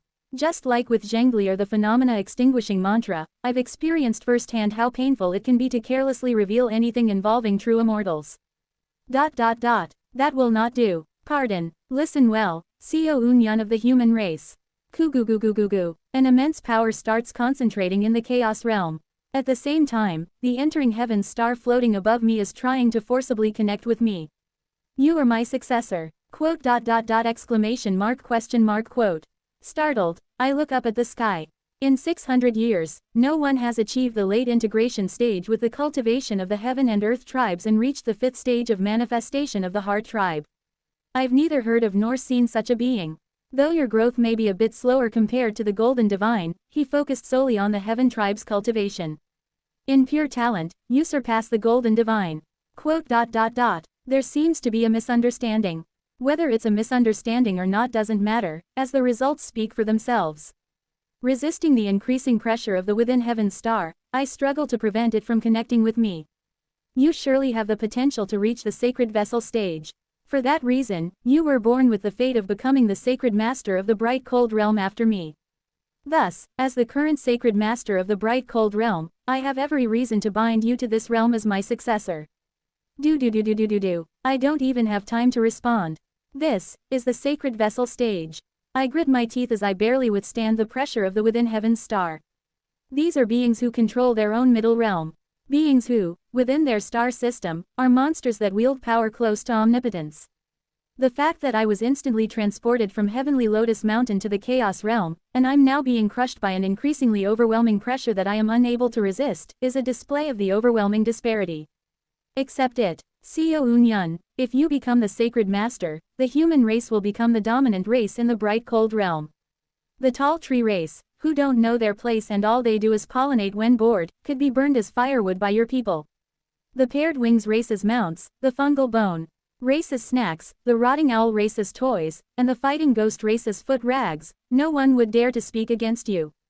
I have no desire to do such things, nor any reason to. As the god of the bright cold realm, you can rule for thousands of years, fulfill the duties of a sacred master, and delve deeper into the power of attraction force, eventually becoming a true person. Of course, you'd need to find a successor eventually, but by then, there will surely be promising ones among the esteemed ones of the bright cold realm. Rumble. The heaven and earth spiritual energy from the within heaven star descends upon me. From the moment I become connected to it, I will inevitably become the within heaven's esteemed one. If you dislike the name, you can change it once you become the sacred master. Who would dare oppose you? I never had any intention of accepting it in the first place. What meaning is there in changing it later? Are you so displeased with becoming my successor? If the title is not given, I will consider it. How arrogant. In that case, how about this? If you become the sacred master of the bright cold realm, you will be able to resolve your fundamental problem. Pardon, your soul, isn't it hot? Exclamation mark quote. Baek-woon's tone softens, as if she's trying to persuade me. I've been watching your soul for a long time. The karmic fire burning hotly within, the authority of the judge in the form of flames. Aren't you suffering from that power? I can see it even now. Your soul trembles in pain upon pain. If you reach the realm where you can borrow the power of the bright cold realm, you will be able to rid your body of that fiery tribulation. How about it? Will you still refuse? I remain silent, and then, I smile bitterly. It seems you have misunderstood. Ho, this thing burning inside me, cannot be extinguished. Even if I become the sacred master of the bright cold realm, no matter what I do, it cannot be put out. Ha, are you, who is merely an esteemed one, trying to teach me? You seem to be talking about the karmic fire. Certainly, in regards to normal authorities, the sacred master's words may be right. However, in regards to this case, there's no way to rid myself of the pain. What? I shout as I look up at the sky. Sacred Master, it seems you cannot even begin to guess my pain, the reason for my pain, or the nature of my pain. I have no intention of escaping this suffering. So please, stop forcing the position of Sacred Master upon me. You insolent. The next moment, I unleash a powerful surge of energy and soar toward the sky. Boong. The power of the canvas of myriad forms and connections, now truly united with me, flows into my sword. Accumulating dust. In the past, whenever I performed a technique, my body would always move along with it, because it became second nature. But after obtaining the sub-heart sword, I realized that if the strength of the heart directly connects to the strength of the body, there's no need to move the body. Starting from transcending peaks to transcending mountain ridge embedment, with all the techniques in between. Now, just by recalling the moves of severing mountain swordsmanship engraved in my heart, I can execute them all. Single quote. Forms a mountain. Pot. The already fearsome technique of accumulating dust forms a mountain no longer has any preparatory movements. With just my intention, it shoots towards the star in the sky. Quadududududuke. The sacred masters within heaven's star is split in half, and I smash through the star as I soar upward. I apologize, Sacred Master, but I will not become an esteemed one of the bright cold realm. Wu Wang. Energy begins to concentrate in the sky.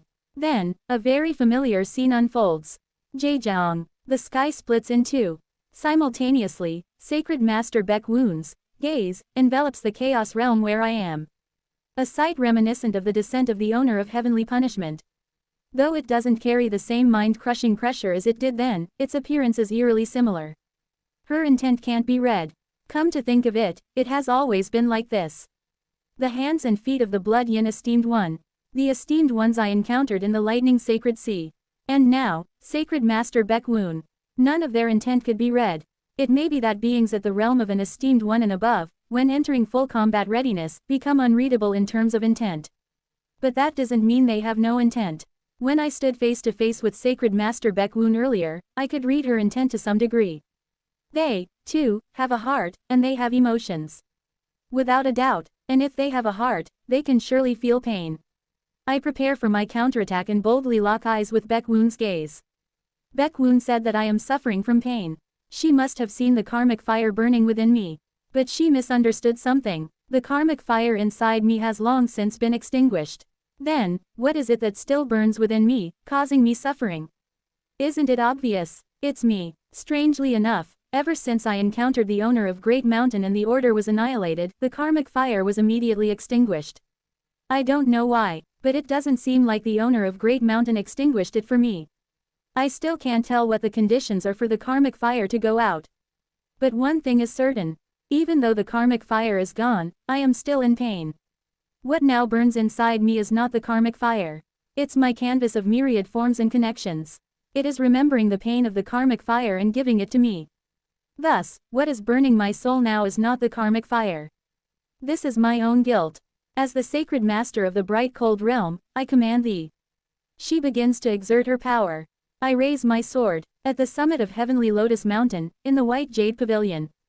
Baek Woon gazes off into the distance, staring at some far-off place.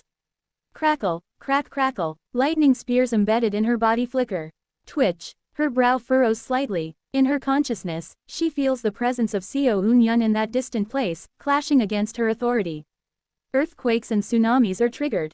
Volcanoes erupt, and firestorms rain down. The entire surrounding region is transformed into a world of heat, like the core of a fixed star. However, Seo Eun-yun is cutting through all the phenomena happening there, facing her head-on. A sacred master of the middle realm is akin to a world unto themselves. For that reason, whether it's a star system or a middle realm, a sacred master fears not even the lowest ranked true immortal within the domain they rule. However, Baek Woon shows signs of unease. Regarding the phenomena extinguishing mantra, Baek Woon doesn't really expect Seo Eun-yun to actually use it. Of course, he might use the phenomena extinguishing mantra when cornered. Therefore, while Baek Woon could have used Seo Eun-yun's comrades or the human race to threaten him, she hasn't gone that far. However, even putting aside the phenomena extinguishing mantra, she cannot figure out what that ignorant, wicked human is hiding. I must make him a sacred master. Clench. A sacred master of places like the ancient Force realm, the purple gold realm, the true devil realm, the nether ghost realm, or the astral realm will not do. I must bind him to bright cold. Grind, grind, as if recalling the nightmare from 120,000 years ago, she grits her teeth while looking at the lightning spears embedded in her body. Even 120,000 years ago, there was such an existence. A supreme genius from the ominous world. Baek Woon judges that Seo Eun-yun is of the same kind as that supreme genius. I cannot allow another massacre like the one 120,000 years ago, even if he wreaks havoc. If I can confine him to the bright cold realm, I will be able to save countless lives. She recalls the supreme genius from the head realm 120,000 years ago. The golden divine, Yang Soo-jin. The human race cultivator who, at first glance, had an outwardly affable demeanor and polite manners. And now, Seo Eun-yun overlaps with the image of Yang Soo-jin at that time in her mind. The human who once seemed so amiable and polite that turned into a terrifying slaughter devil, sweeping across the entire heavenly domain.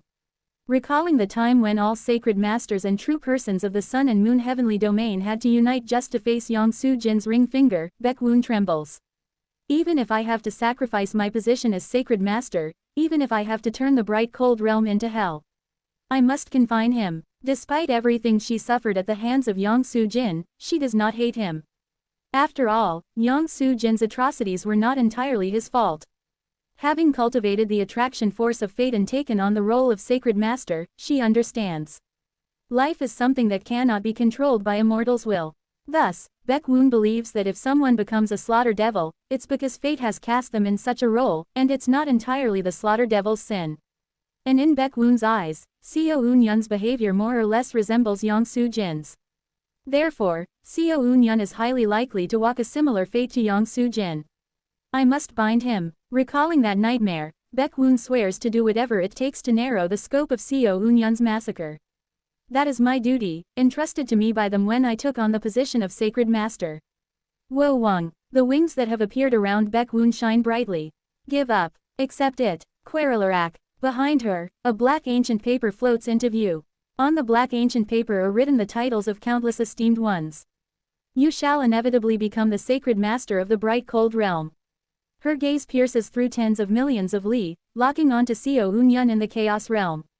She imposes her will, beginning to intensify the authority of the bright cold realm onto Seo Eun-yun. I shall definitely make it so.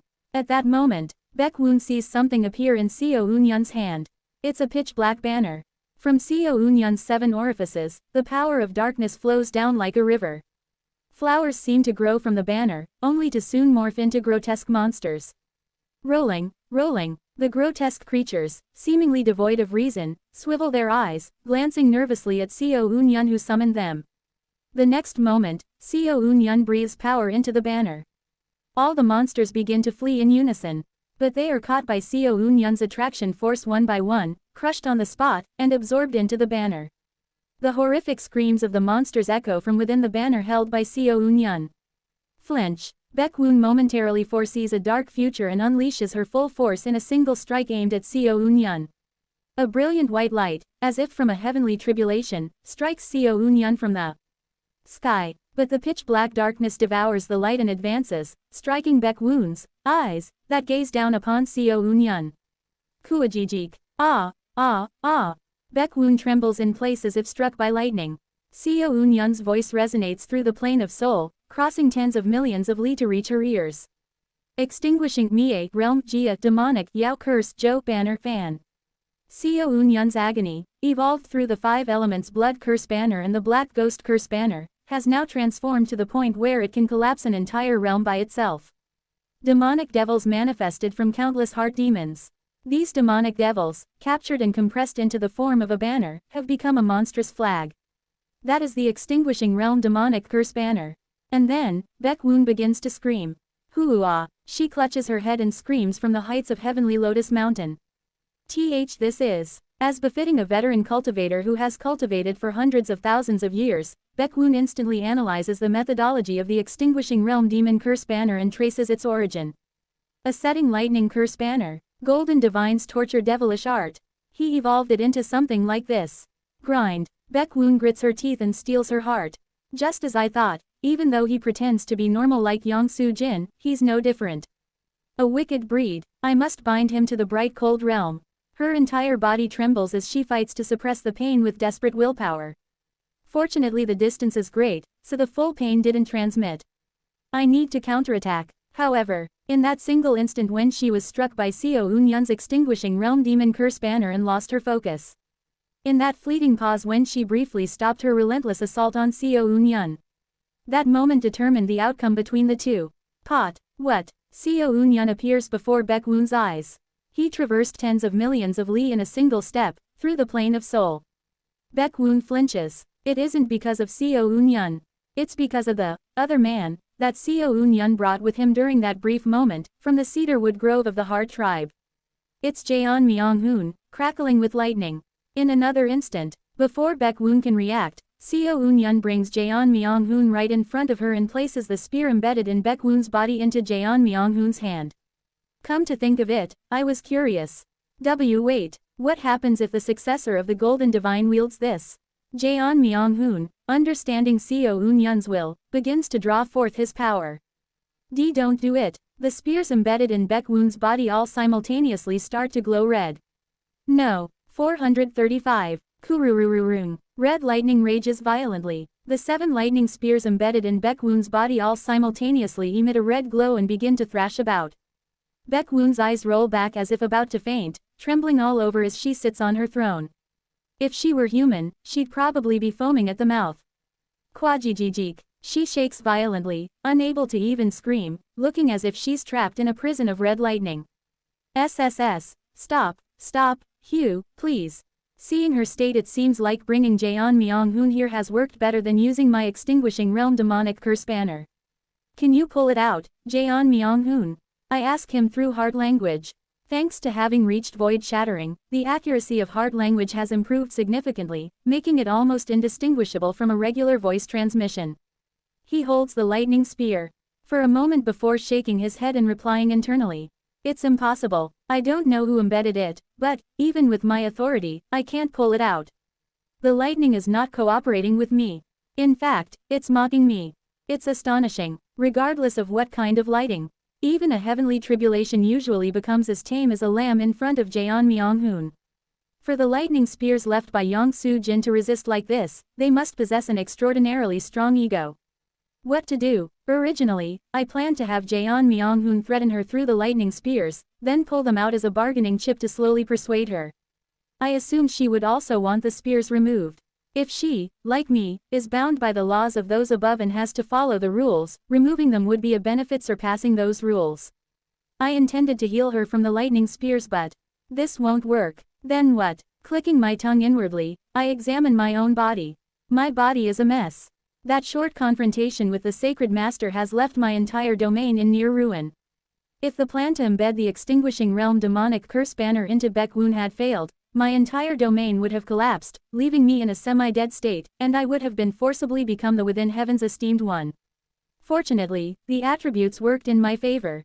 There's no way someone in the star-shattering stage could beat a sacred vessel sacred master under normal circumstances.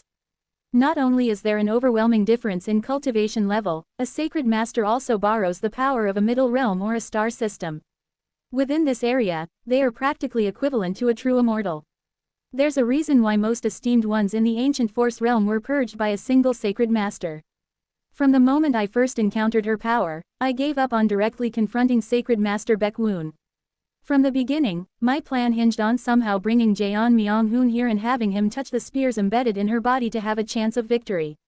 If I couldn't even get that chance, the battle was already lost. Erg. I look at Baek-woon, who is almost being fried within the red lightning, and ask. Originally, I intended to persuade you in a more moderate manner, but it seems that will be difficult. Hence, I'll ask you in this state. Though I feel sorry for her, someone who has risen to the position of sacred master should be able to endure this level of pain. Will you rescind the conferral of the esteemed one title? Gu, Gugug, Argugugik. Are you saying you will refuse to answer? Urgugugik, Urgik. I will ask one more time. Will you? As I read her intent through the lightning, I continue speaking. Rescind. The lightning blazes brightly, but within it, Baek-woon's intent is clear. Quote. The conferral, a definite, refusal, quote. Of the esteemed one, Kwajijijik. To an outsider, it might appear as though I'm cruelly torturing a powerless woman with electricity and intimidating her. But as I confront her true thoughts here, I understand clearly. She is telling me, with great resolve, that she will hold on to the very end. Though her mouth may scream, at our level of cultivation, we can communicate effectively without relying on words spoken aloud. Even amidst the lightning, Baek-woon's eyes gradually become accustomed to the pain, expressing her strong will. Quote. Title. Hey, heh, heh. Pajijijijijijijijig. Inside the prison of lightning, she starts to show a strange reaction. Hey, hey. Quote. Exclamation mark quote. Quacking. She extends her hand toward me. Just that movement alone punctures a part of the lightning prison, and Baek-woon's withered, branch-like hand extends from within.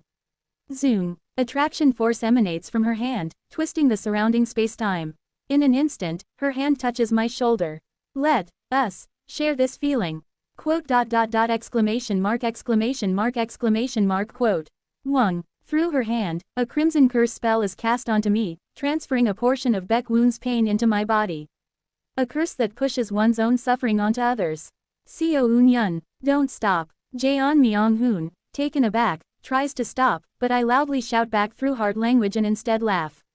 So, you want to take this to the end? Honestly, while I felt a bit sorry for her, I thought I had a chance to win the moment I first embedded the Extinguishing Realm demonic curse banner. But it seems I misjudged the situation. At the level of a sacred master, one would likely develop some resistance to this level of pain. If that's the case, I, too, will steel my resolve. Tss. Curses flow out from my entire body. I burst out in mental speech, grabbing her wrist tightly. My shoulder, don't touch it so carelessly.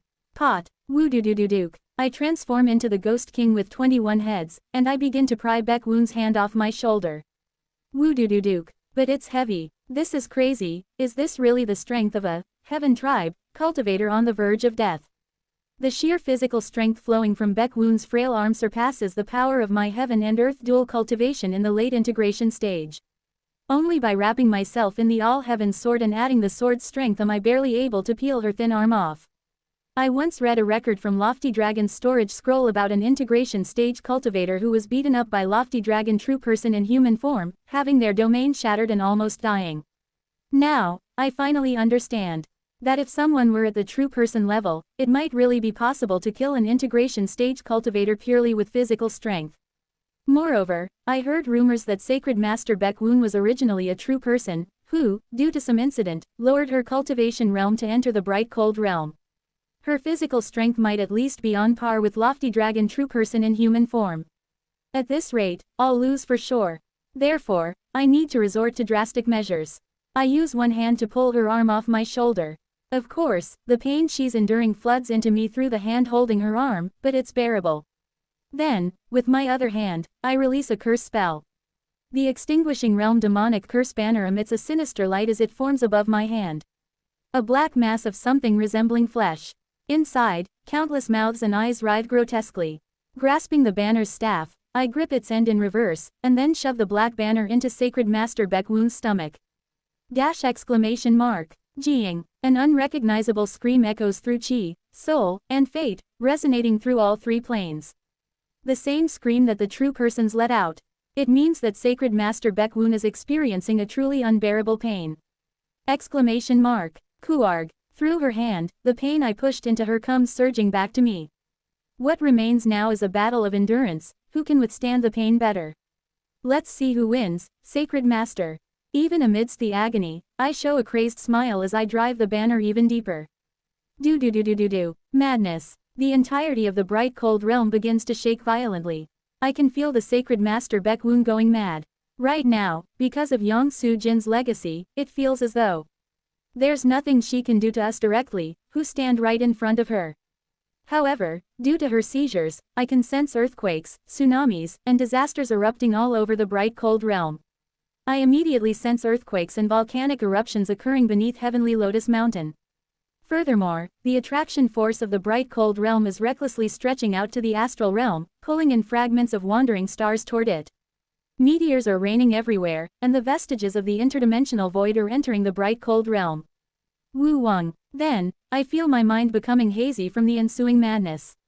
Goo. Up and down reverse. Heaven and earth invert. The sky above shifts below. The earth below flips above. It feels as though the screams of the countless bright cold realm inhabitants are ringing in my ears.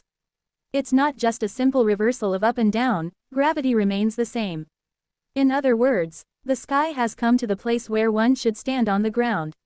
But gravity stays the same. What happens then? Seo Un-yun, do something. Jeon Myung-hoon shouts desperately, while I break out in a cold sweat. The entire bright cold realm has flipped upside down. All the living beings of the bright cold realm are falling toward the sky. Fortunately, the vast majority of the bright cold realm inhabitants are cultivators, so they can fly, preventing a disaster. But even so, a terrifying thought grips me. If this continues, the middle realm might be destroyed. Kurururung. As heavenly tribulation falls from the ground, the entire bright cold realm is instantly engulfed in a sea of lightning. Kwajijijik. If it were just normal lightning, there would be no reason to worry in a place where Jeon Myung-hoon stands. But I realize what the sacred master Baekwoon is doing. This crazy, heavenly tribulations are now descending all over the bright cold realm. In each and every tribulation, images of Jeon Myung-hoon and me torturing sacred master Baekwoon are being transmitted across the entire bright cold realm. The power of the heavenly tribulation itself isn't so great. Even someone at the core formation stage can endure it, but just brushing against it reveals the current situation. In other words, I'm now being publicized across the entire bright cold realm as an evil breed torturing the sacred master. Seo Un-yun. Jeon Myung-hoon looks at me with an expression as if he's about to lose his mind. However, I show a bright expression instead. Right now, she's pleading for salvation from other living beings. In other words, she's reached the point where her mental strength has been pushed to its limits, and she's now begging for help from others. Just a little more. Put in more strength, Jeon Myung-hoon. With fighting will surging in all 21 of my heads, I grip the flagpole even tighter. This is not yet my full strength, sacred master. Severing mountain swordsmanship. 30-second move. Sub-heart sword. Transcending mountain ridge embedment. Keying. The sword image formed in my heart essence plunges deep into the soul of sacred master Baekwoon. As long as she thinks of me, her heart will be endlessly cut away.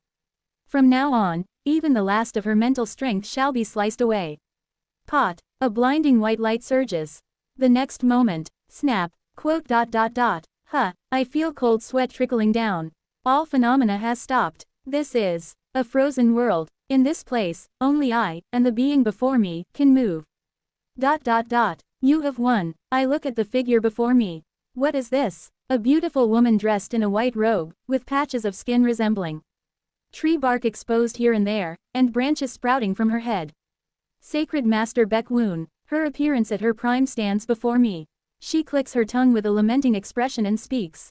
Vile breed. Do as you please. Thanks to you, I've had to unleash the power I had saved, and I can't even begin to fathom the immense loss I've suffered. Do whatever you want. I won't grant you the title of esteemed one, so just disappear from my sight.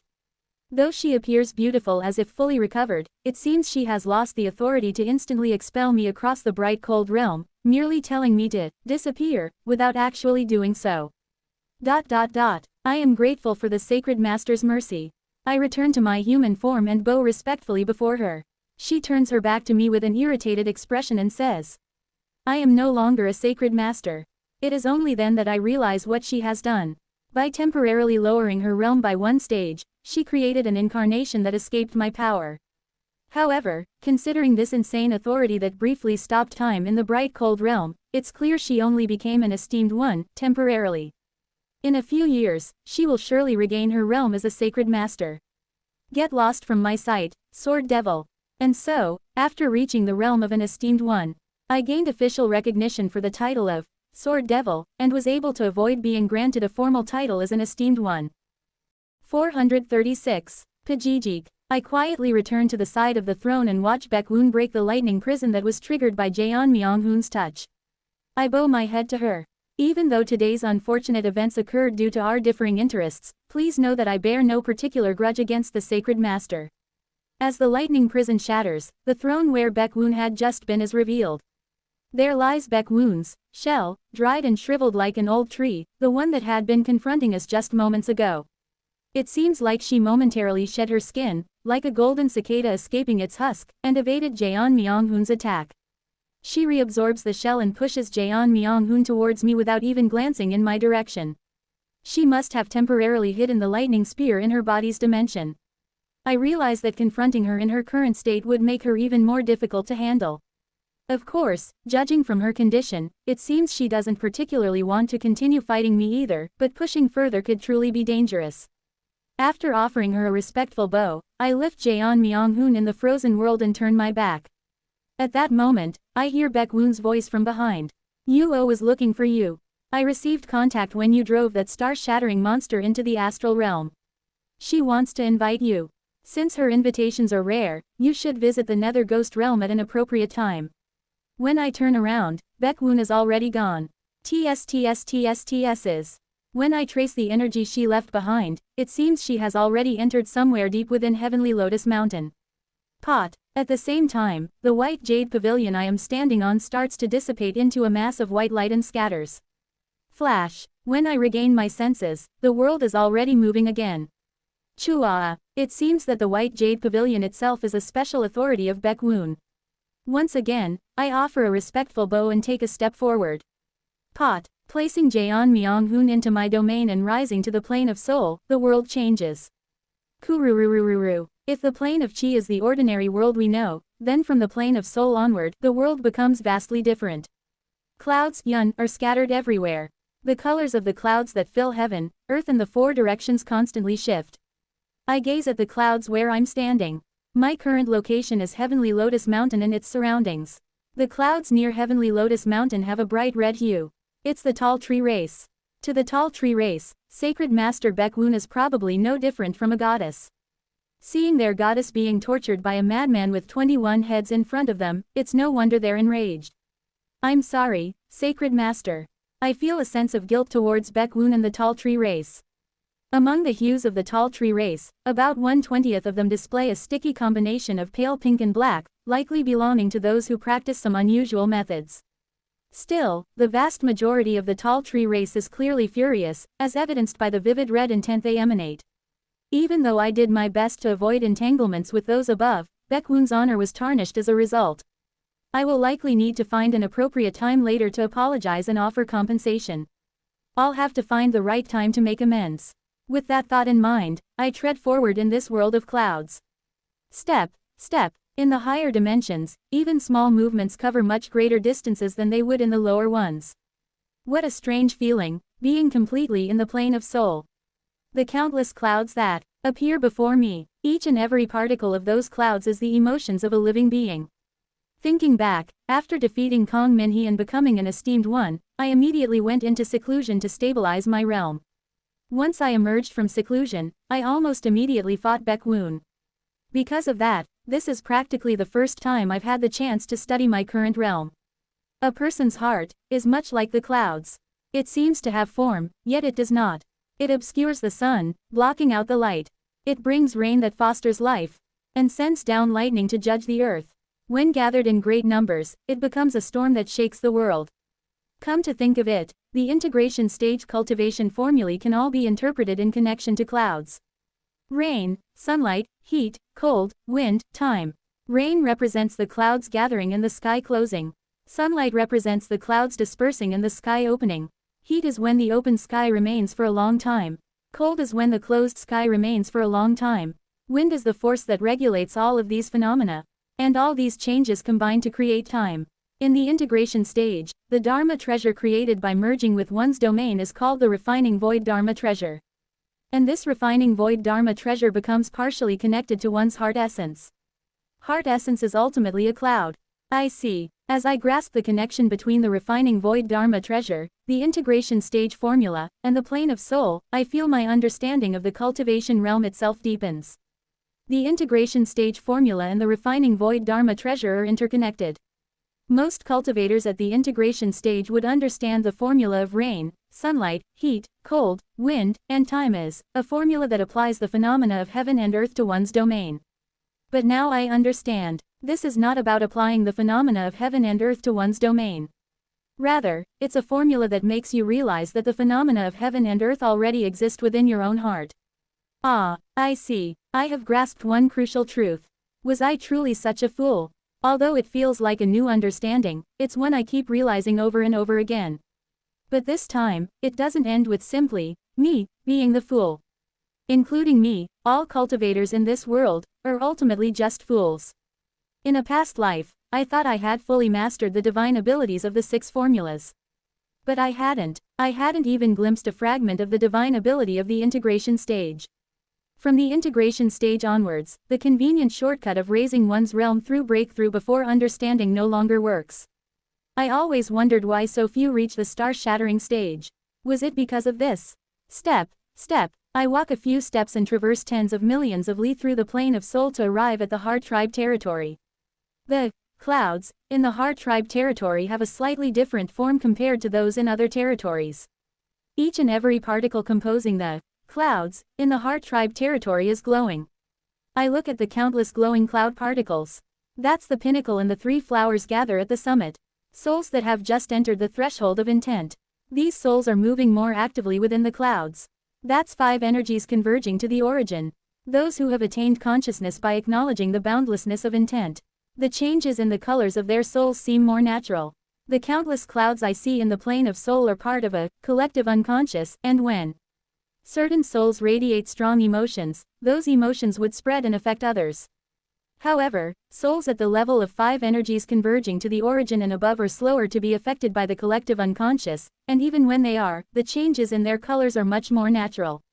That's entering heavens, the first stage of manifestation. By my standards, the souls of those who reached entering heavens are quite peculiar. They're rotating. The souls of those who reached entering heavens are spinning vigorously among the grains of clouds in the plane of soul. Through that rotational force, I see them drawing power from the plane of soul down to the lower planes. Is that treading heavens? I observe the particles of clouds which are spinning with increasingly greater force. Some of the cloud particles spin so powerfully that their force affects the surrounding clouds. I come to understand the principle of heart language gained from entering heavens and treading heavens. I see. Heart language is the act of pulling nearby clouds within the sphere of one's own rotational force. And tribulating heavens. Wo Wang. I look at the clouds that have reached tribulating heavens. The ones called the 3rd stage of manifestation. Kurururung. The nightmares of the heaven and earth tribes, known to number only 10,000 among the entire Heart Tribe. Single quote. I see. I fully grasp how the power of a Heart Tribe at the 3rd stage of manifestation takes the form of heavenly tribulation. The soul of a Heart Tribe who has risen to tribulating heavens takes the shape of a massive helix luozon through its rotational force, pulling and converging the surrounding cloud particles. Furthermore, a Heart Tribe at the 3rd stage of manifestation is no longer a single cloud particle, but a cloud mass, formed by the merging of the collective unconsciousness. Why does a heavenly tribulation become added when a cultivator opposes a martial artist of tribulating heavens? A heavenly tribulation is heavenly punishment. Heavenly punishment falls only upon those who have committed acts of defying the heavens. Acts of defying the heavens are actions that distort the principles of the world, actions that alter the fates of countless beings. Martial artists of tribulating heavens complete themselves by embracing the hearts of countless beings within their own heart. Thus, to oppose a martial artist at tribulating heavens means to oppose the hearts of countless beings, and to those who defy such an existence, heavenly punishment falls. And those must be Zhang Ike's disciples. I gaze at the souls of the disciples of First Step before the throne. Each of their souls is a massive mass of clouds. From within those masses of clouds, I see a faint illusion. No, it's not an illusion. That is the First Step before the throne Heart Tribe's domain. Just as a cultivator at the integration stage possesses their own integrated Tao domain, a Heart Tribe at the First Step before the throne manifests their own heart essence domain within the plane of soul. So then I reflect upon my own form. In the plane of soul, my form is a light shining pure white. I see. The clouds gather and condense, and at their center, a light begins to emerge. During the time of seated detachment, entering hope, I must have appeared like the disciples of Zhang Ik, with illusions flickering within a massive cloud mass. But now, that illusion has entered within this light. This light, as it connects with countless others, will gradually grow brighter until it eventually shines like the sun. Ah, I understand. I look alternately at the planes of chi and fate from within the plane of soul. The plane of chi is explosions. Explosions of countless time and space, creating each moment and flowing them away in an ever-changing world. The plane of soul is clouds. Clouds of ashes and dust left behind after the explosions. The plane of fate is light. Dust gathers and gathers until it eventually becomes a star in the sky, a star that shines brightly and illuminates the dark void. I now understand why Jang Ik, despite not even reaching the peak of second step before the throne, defined the realm up to the third step before the throne. One day, Jang Ik must have thought that when this light reaches the stars in the plane of fate, it will become possible to twist fate even with the power of the Heart Tribe. The correlation between the realms of the Heart Tribe and the realms of the Heaven-Earth tribes is quite precise. I now understand what Jang Ik saw. At the same time, I understand how the world is layered. The source river exists as a shadow of the clouds of the non-living, among the clouds in the plane of soul, under the light of the plane of fate, layered upon the plane of chi and shadowing above it. The underworld is draped and layered beneath the light as the shadow of the clouds of the living, among the clouds. The eastern heaven flower field lies below both the source river and the underworld, as the shadow of the plane of chi itself. The shadow of the interdimensional void is not visible, but it must exist somewhere. Is it cast as a shadow through the light of the plane of fate? The shadows each exert their own force of attraction. It really could have been dangerous. Had I fully risen to the plane of soul with only nether perception, I have a feeling I would have been instantly sucked into the underworld the moment I stepped on the underworld's shadow. Since I am stepping on both the shadow of the underworld and the shadow of the source river at the same time, and still belong to this world, I haven't been pulled in either direction. As I suddenly become aware of that fact, I simultaneously realize something chilling. Single quote. Wait, why must the titles of the bright cold realm esteemed ones include the characters for Light Guang and Heaven Tian? Shudder. If previously I simply refused out of discomfort, it's only after internalizing my realm that I realize how fortunate I had been to reject Baekwoon's name. The plane of fate, which symbolizes the heavens, is light itself from the perspective of the Heart Tribe. If that's the case, doesn't that mean that the heavens and light are essentially the same existence? I turn around. Heavenly Lotus Mountain, where Baekwoon resides. There, I can see Baekwoon's soul. Her soul is being intensely illuminated by light descending from the heavens.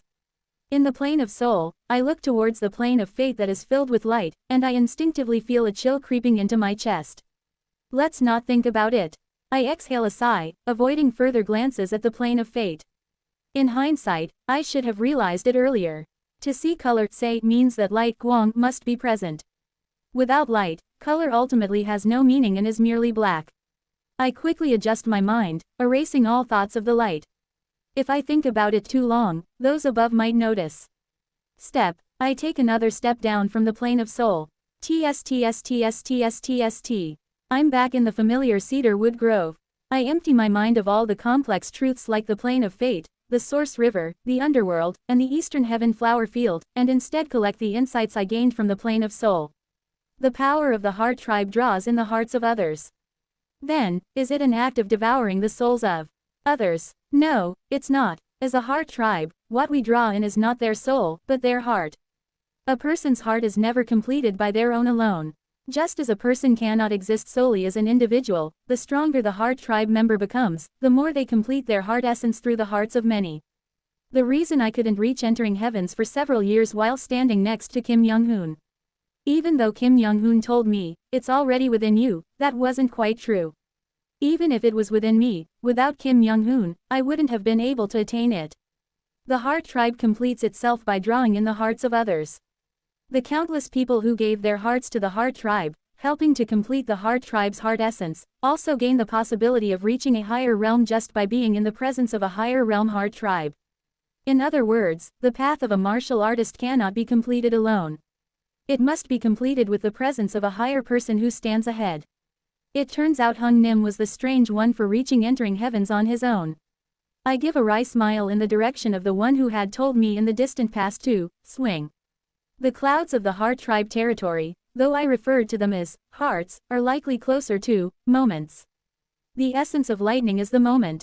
The essence of the heart is also the moment. Our lives are composed of countless moments. These moments connect together and ultimately form our lives.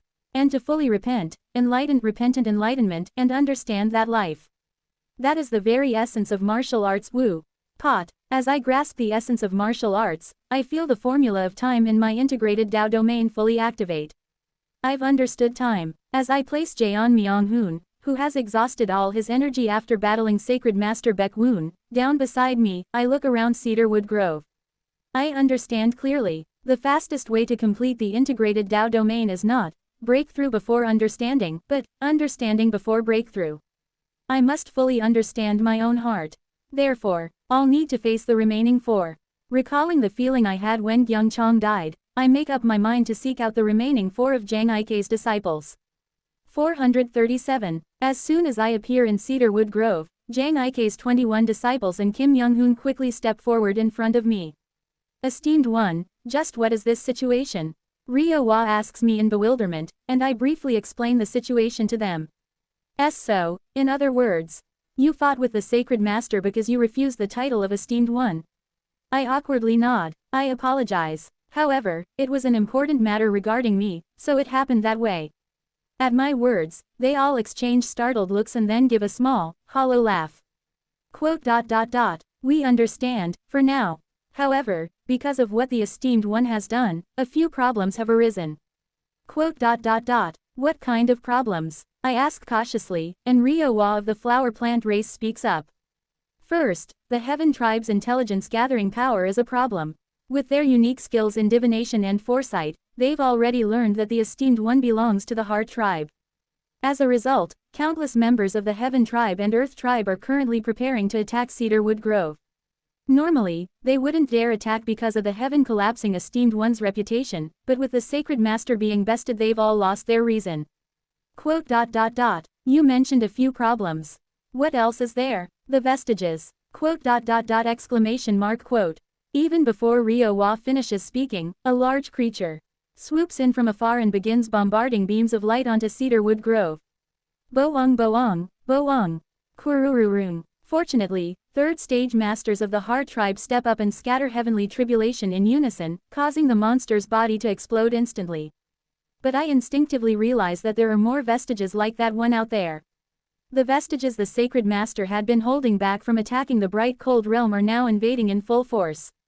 These vestiges have the trait of devouring the flow of heaven and earth spiritual energy, so for now, they will start by attacking the stable realm. However, as more of them arrive, the chances of them attacking us will increase. I really have caused quite a mess. The reason I attempted to draw out Baek-woon's lightning spear while having a conversation with her wasn't because I was being foolish. It's because the role the Sacred Master plays is significant. It's fine. It hasn't been just once or twice that the Heaven collapsing Esteemed One overturned the Heaven and Earth tribes. However, since the Esteemed One has started this, it would be appreciated if you could also protect Cedarwood Grove. Of course, it's something I must do. But, before that, I have a request to make of you. Although the Supreme Council normally only follows the orders of the Heaven collapsing Esteemed One, given the current situation, if the Esteemed One's orders are not unreasonable, we will follow. Please, don't hesitate to give commands instead of requests. I offer them my gratitude and deliver my request. First, this may sound abrupt, but one of my comrades is currently suffering from the curse of heavenly penalty and is on the brink of death. I would like you to find a way to lift that curse. Kim Young-hoon nods and answers in their place. We've been paying quite a bit of attention to finding a cure for Miss Buck's curse here in Cedarwood Grove.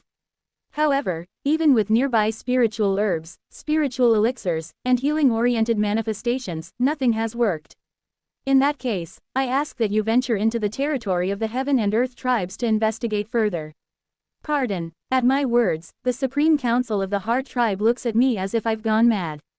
Well, to be fair, asking the Supreme Council of the Heart Tribe to do something like this is pretty much the same as telling them to go off and die. But I continue explaining my plan to them. Please listen carefully, my senior brothers and sisters. I intend to use you all as my terminals Duan Mo. What? Seeing is believing. Without a word, I temporarily connect their consciousness with mine through the wonderfully mysterious innate heart cannon. Though brief, what I perceive, to some extent, is transmitted to them as well. I draw the colorless glass sword, half closing my eyes as I settle into my stance. SSSSSSs. With my breathing, the heaven and earth spiritual energy in the surroundings begins to be drawn toward me. Kugugugugu. I contemplate the integrated Dao domain within me. I contemplate the heart essence domain of my soul. I contemplate my own essence, energy, and spirit. And in the next moment, I swing. I'll kill you. I'll kill you. Kill, kill, kill. Filthy, human race heart tribe beggar. In the tall tree race territory. Within a castle there, a 4-axis stage tall tree clansman is weeping sap from their eyes and shouting furiously. And it isn't just that. The vast majority of the masters in the tall tree race territory are moving frantically while spewing their anger. Quirururun. A gigantic monster plummets from the sky. It's a vestige of the interdimensional void. Quagagak. The 4-axis stage cultivator of the tall tree race hurls a wooden spear towards a vestige of equal realm. Gurgle, gurgle, quang. The wooden spear grows inside the vestige, sprouting branches that pierce through its body, causing the vestige to explode. Of course, the exploding vestige doesn't die immediately and instead transforms into smaller, weaker vestiges. However, those kinds of vestiges are fortunately easily handled by the heavenly being stage tall tree race who rush in to finish them off. Hua, the sacred master, that human race, that filthy, ugly, trash-like human race. That human race who's not only a heart tribe spy but also a nether ghost realm spy. That bastard defiled my sacred master, my sacred master. The 4-axis stage tall tree race keeps screaming as they tear through the vestiges. My sacred master. It was my sacred master. I admired her first. I was first. Though the 4-axis tall tree race continues fiercely fighting the vestiges, their strength is gradually waning. And then, at that moment, Kukwik, piercing through the clouds in the sky, 50 integration stage vestiges appear. Quote. Ah, ha ha ha. The 4-axis tall tree race member, along with countless others within the castle, look up at the sky with eyes full of despair. Just then, kururururu, with a world-shaking burst of light, heaven and earth tremble. At the same time, the eyes of the tall tree race widen in disbelief. Quote. Everyone there sees it. A colossal sword energy, large enough to cover the sky, sweeps away all the integration stage vestiges in an instant. The tall tree race, sensitive to reading celestial energy, quickly traces the origin of the sword energy through the sky. And terror spreads across their eyes. From the heart tribe territory, it flew all the way here. In the paired wings race territory. There, an integration stage grand cultivator of the paired wings race, who has just barely managed to win after a fierce battle against 3 integration stage vestiges, is staring blankly at the sky. Grand cultivator Baekmyong looks up at the sky with dazed eyes.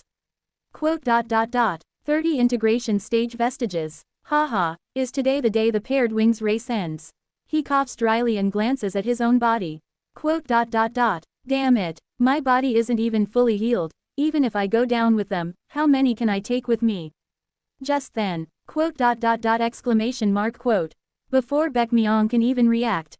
From an unfathomably distant location, a massive sword energy shoots through like an arrow, wiping out all 30 of the integration stage vestiges in one strike. Grand Cultivator Baekmyong stares in disbelief, reading the celestial and earthly energies. As a heaven and earth dual cultivation practitioner, Baekmyong possesses vision from both sides, allowing him to read more information than other grand cultivators. Because of this, he manages to track the origin of the sword energy in an instant. Heart Tribe territory. Baekmyong's pupils tremble with unease. His wings begin to quiver uncontrollably. Heart Tribe, sword energy, enormous. Hua, J. Jang Hung, Elder Jang, please spare me, I was wrong, I won't boil and eat the small green race's soup anymore.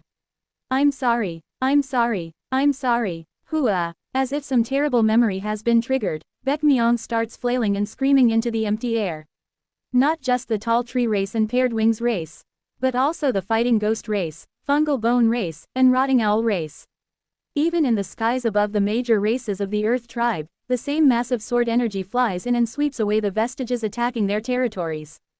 The Heaven tribe reads the celestial energy, the Earth tribe tracks the earthly energy, and everyone in the bright cold realm discovers where the sword energy originates from. From Cedarwood Grove of the Heart tribe territory. From there, someone has sent a sword energy across tens of millions of li to assist them. Kwang, in the True Dragon Alliance of the Earth tribe. As one of the administrators of the Serving Command Arc and a Dragon King who has recently risen to the integration stage, Yu Ryan trembles while battling the vestiges in the sky as she recalls the sword energy that just wiped out hundreds of vestiges in an instant. What in the world? Quararara. She tracks the origin of the sword energy by following the flow of heaven and earth spiritual energy. The Heart Tribe territory. But that's at least hundreds of millions of li away. Her face turns pale. Just who could it be? In her mind, she recalls the evil spirit torturing sacred master Baek Woon, broadcasted just moments ago through heavenly tribulation. The utterly insane demon spirit with 21 heads. From the information sacred master Baek Woon transmitted, Yu Ryan and countless others realized that the demon spirit is a Heart Tribe. Did that demon spirit just help us? Shuddering, Yu Ryan shakes her head. No, there's no way that demon spirit who tortured the sacred master would help us. They say the Heart Tribe is as they appear on the surface, so a demon spirit that looks as evil as that one would never help anyone. But, only an esteemed one could send such a strike. Yu Ryan and numerous other integration stage demon kings are all struck with fear as a certain possibility dawns on them. Then, could it be, that the Heart Tribe has given birth to two esteemed ones? That would indeed be terrifying. That day, at the True Dragon Alliance's Serving Command Arc, an emergency meeting is held regarding the two newly born esteemed ones from the Heart Tribe. Keying, within me, light Guang and shadow Yin cycle. As twilight cycles, the depleted energy within me returns to its original state. This is the divine power of time. Thud. After delivering a single strike at the level of an esteemed one, I take my stance again and launch another one. Kugugugugu. My single strike rises to the plane of soul in an instant, crossing countless spacetime and sweeping away the vestiges in the Supreme Tiger territory tens of millions of li away. Afterwards, I steady my stance once more. Keying. Twilight spins, and my spiritual power recovers. This is endless mountains beyond mountains. An ultimate technique that continually returns me to my original state, allowing for relentless attacks. The only difference is that, unlike the usual endless mountains beyond mountains, which is activated through my mental power, physical strength, and skill, this time it is combined with the divine power of time, expanding it to near infinity. Incredible. This is the synergy that occurs when combining the 6 divine powers of the integration stage with martial arts. Boang. Focusing all my concentration, I once again infuse my sword with immense force and swing it. Once more, my sword energy crosses the vast expanse of space-time, reaching other minor races, territory and wiping out the vestiges. Drip, drip, sweat drips down. Even though the consumption of spiritual power is almost none, using the divine power of time takes a considerable toll on my mental strength, causing my focus to gradually drain. This will be the last. One final time, I release sword energy that sweeps away the vestiges attacking the weak races, then pause to wipe away my sweat. Who, after briefly severing my connection with the wonderfully mysterious innate heart canon, I speak to the Supreme Council, who stand nearby with their mouths agape. Do you understand now? We understand. You plan to send us out to various places across the bright cold realm, using us as terminals to more precisely launch single strikes and eradicate the vestiges. Precisely. They glance at each other briefly, then nod. Ryo Wa, the current vice leader of the Supreme Council, looks at Kim Young-hoon and speaks. Sir Young-hoon, please stay with the esteemed one and guard the Heart Tribe territory. We will take our disciples and followers and return shortly. Can you trust me? For the past 10 years, we've shared so many enlightenments together. There was nothing that would hinder the trust between us. I trust you, Sir Young-hoon. Besides, she looks at Kim Young-hoon with a meaningful smile. Since ancient times, I've had a knack for picking out good seeds. If a seed is on the verge of blossoming, it's only right to let it settle in and grow. I glance at Kim Young-hoon after hearing Ryo Wa's words. He only offers a bitter smile in response. That's too high a compliment. I still have a long way to reach that stage. Haha, excessive humility is also a form of pride. Well then, Sir Young-hoon and Yu Yian will remain here to protect the Heart Tribe territory. After making that decision, Ryo Wa quickly receives my split soul and integrates it into their bodies. Then, they swiftly gather the 3rd stage Heart Tribe members and scatter across the bright cold realm. From now on, they will wander the realm, serving as my terminals. Through them, I will unleash single strikes to cleanse the vestiges of the interdimensional void. In doing so, they can wield my influence to warn the Heaven and Earth tribes not to encroach on the Heart Tribe territory. At the same time, they could gather information about Baekhyang Hwa's curse. Good, let's keep it going like this. Just as I prepare to begin cleansing the vestiges of the interdimensional void through the scattered Heart Tribe members. Swoosh. I suddenly dodge the surprise attack from Yu Yian, who strikes at me from the side. Yu Yian of the shrimp shell race, with energy swirling in their fists, stares at me. Quote. What are you doing, senior brother? Senior sister. I sincerely apologize, senior sister. I saw the balance of yin and yang in your body and mistakenly thought you were a senior brother. It's fine, people often get confused. Even among the shrimp shell race, I was born with a deformity, so my body has always been overflowing with yin and yang energy. That's probably why the balance appears unusual. Yes. Before I even finish speaking, she rushes at me again, extending her fist. Quang! An enormous explosion erupts from both of her fists, sweeping through the area. I disperse the dust cloud and ask her. It seems you wish to spar with me. We disciples of the heaven collapsing esteemed one are quite sensitive to fighting will. We already noticed that the esteemed one desires to cross hands with us. Quote. Will you be alright? I ask, looking at her. As you saw last time, senior brother Gyung Chong died by my hands. She lowers her head and speaks softly. I remember, senior brother Gyung Chong and I were particularly close. From the beginning, we both share the same manifestation name, Riverbend A-Ku. Quote. From a young age, I have been together with senior brother Gyung Chong, and thanks to him, I was able to enter under our master's teachings. My life, it had meaning only because I followed behind his back. What could that emotion be? It seems like a light pink hue. But at the same time, it's also a mixture of countless other emotions. My riverbend is calm winds, resting waves, feng ding lang shi. To suppress the boiling yin and yang dual energy within me, for the peaceful life of our shrimp shell race, it is the manifestation I obtained through a lifetime of effort. Behind her, countless determined emotions seem to manifest. Through the divine power of time, I catch glimpses of scenes from her past, reading her history bit by bit. A young girl born with a strange disease among the shrimp shell race. She met a boy from the small person race, and together they honed their skills, eventually manifesting their river bend and becoming members of the Heart tribe. The two met Jangik and received training, overcoming countless trials until they reached their current positions. And now, in this moment, after Gyung Chong has died, she stands before me, seeking to follow what Gyung Chong saw in his final moments. That is all there is. Queric. She sheds the shrimp-like shell that covers her body. What is revealed is Yu Yian, with an appearance similar to that of a girl of the small person race. Chi. The moment her skin is exposed to the sunlight, it begins to burn.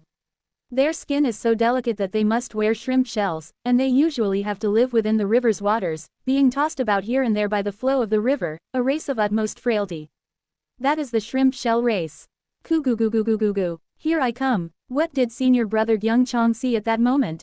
It's as if I can hear her heart. Now that another esteemed one has been born, there's nothing left I need to worry about. Within both her hands, enormous power comparable to Gyung Chang's sudden wind, sudden rain fills the sky. So, all that's left is to give everything I have, to follow after senior brother.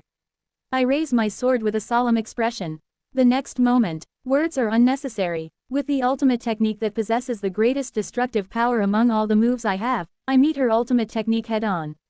Severing mountains, calm winds feng ding, blinding white light surges between us, towards each other. In the next instant, the light clears, and our positions are reversed. Thud. Quote. Yu Yian smiles gently. I've made it there. Senior brother. She crumbles into dust, scattering with the wind. I look at the small scorch mark left at the tip of my colorless glass sword. The smudge soon dissipates into the air, carried away by the wind. I try to grasp the wind, but it only slips through my fingers. It was her trace. Watching her vanish so fleetingly and beautifully, I grasp once again at the nature of the moment. If time is the completion of moments coming together as one, then perhaps the wind symbolizes how all moments eventually fade away. Quote. Is this wind feng? Right after obtaining the divine power of time, I killed Yu Yian, the second oldest disciple of Jangik. And then, I repentantly enlightened myself on the nature of the wind. The wind is the drawing of one's wish. Not lust for the sake of obsession, but simply the act of drawing within the heart. Even if one day it weathers away feng hua and vanishes, the traces left by the wind will remain as imprints in the clouds, in the seas, and the great mountains. With the wind, soar. Recalling the formula of the phenomena extinguishing mantra in the last second of her life, I finally come to understand the divine power of wind. This is the second divine power I have attained. Chapter 438, Hurt 10. I observe the divine powers of time and wind. At the same time, I feel the wind blowing due to the divine power of wind. The Heart Tribe. How troublesome. Even if I want to offer my condolences, they left behind nothing, nor entrusted me with anything. All I can do is keep the memory of them in my heart. In Young Chang's case, I attended the funeral and mourned, but in her case, even finding the body is impossible, so whether a funeral can even be held is doubtful. Therefore, I simply mourn her through the divine power of wind, sending her off with the wind. I turn to the voice I hear from the side. It's Kim Young-hoon. He seems to have been watching our fight. Do you happen to know about her? Of course. She was one of the opponents I've sparred with for the past 10 years. Kim Young-hoon, taking out a bottle of liquor from who knows where, opens it in front of me, pours it on the spot where Yu Yeon had stood, and then hands it to me. I, too, pour some liquor on the place where Yu Yeon stood, and then sit with him on a nearby rock. I'll tell you a bit about Yu Yeon. He pours me a drink as he starts to talk about Yu Yeon. It turns out she was the last of the shrimp shell race in Cedarwood Grove. The title of strongest of the shrimp shell race might have been simply because there were no other members of the shrimp shell race left. From what I hear, she wasn't able to save her fellow race and bring them to Cedarwood Grove. The shrimp shell race is so fragile that even sunlight would burn their skin, and they are a race that needs the care of higher races. The few shrimp shell race members she managed to rescue all had their skin burn away in Cedarwood Forest, unable to receive the care they needed. I hear she saved her people who had been abused, but they resented her and burned to death. Her parents and siblings were all abused and killed by the superior giant race, and her friends all died under the sunlight in Cedarwood Grove. The only one left for Yu Yeon was Young Chong, who came with her, and now that Young Chong is gone, she simply left with him. Both she and Young Chong had a unique view of the afterlife. They had somewhat entered the plane of soul, and they claimed to have caught glimpses of Sukhavati, while hovering on the verge of a breakthrough into the realm of second step before the throne. TLN. Sukhavati is the Pure Land of Amitabha, also known as Western Pure Land or Land of Bliss. Sukhavati. Yes. Beyond the clouds, a place higher than even the sky. Those two followed the religion of the giant race. While they were of the small people race who fought against the giant race all their lives, perhaps they were influenced by the giant race's beliefs. The giant race worships the serpent of wisdom, and according to their doctrine, those who die fighting bravely will go to a world beyond the clouds where they can fight eternally. Hearing about them, apparently the giant race holds such beliefs of the afterlife. He takes out his glass and pours me another drink. For the two of them, death isn't the end but a new beginning. A new beginning. I drink with a bitter smile. I sincerely hope that's true. Young Chong and Yu Yeon. May they both find happiness beyond. I stayed with Kim Young-hoon through the night, offering my condolences to Yu Yeon. Since she has no kin, I conducted Yu Yeon's funeral. I gathered the soil from where she fell and placed it next to Young Chang's grave. A small burial mound was formed. Day and night, I unleash my sword energy across the entire bright cold realm. Kugugugugugu. The Heart Tribe Supreme Council and Masters at the third stage of manifestation, who have all become no different from my terminals, transmit my power and sweep away the vestiges that have invaded every corner of the bright cold realm. Quack. As I continue to protect the entire bright cold realm day and night, no one dares to easily challenge the Heart Tribe anymore. I hear that even the cultivators of the heaven and earth tribes, who abused slave races, are refraining from massacres or other violent acts, unsure of when my sword energy which is wiping out the vestiges might turn towards them, everyone but one person. That person is the Mad Lord. The Mad Lord must be dealt with as well. I now possess the strength to do so.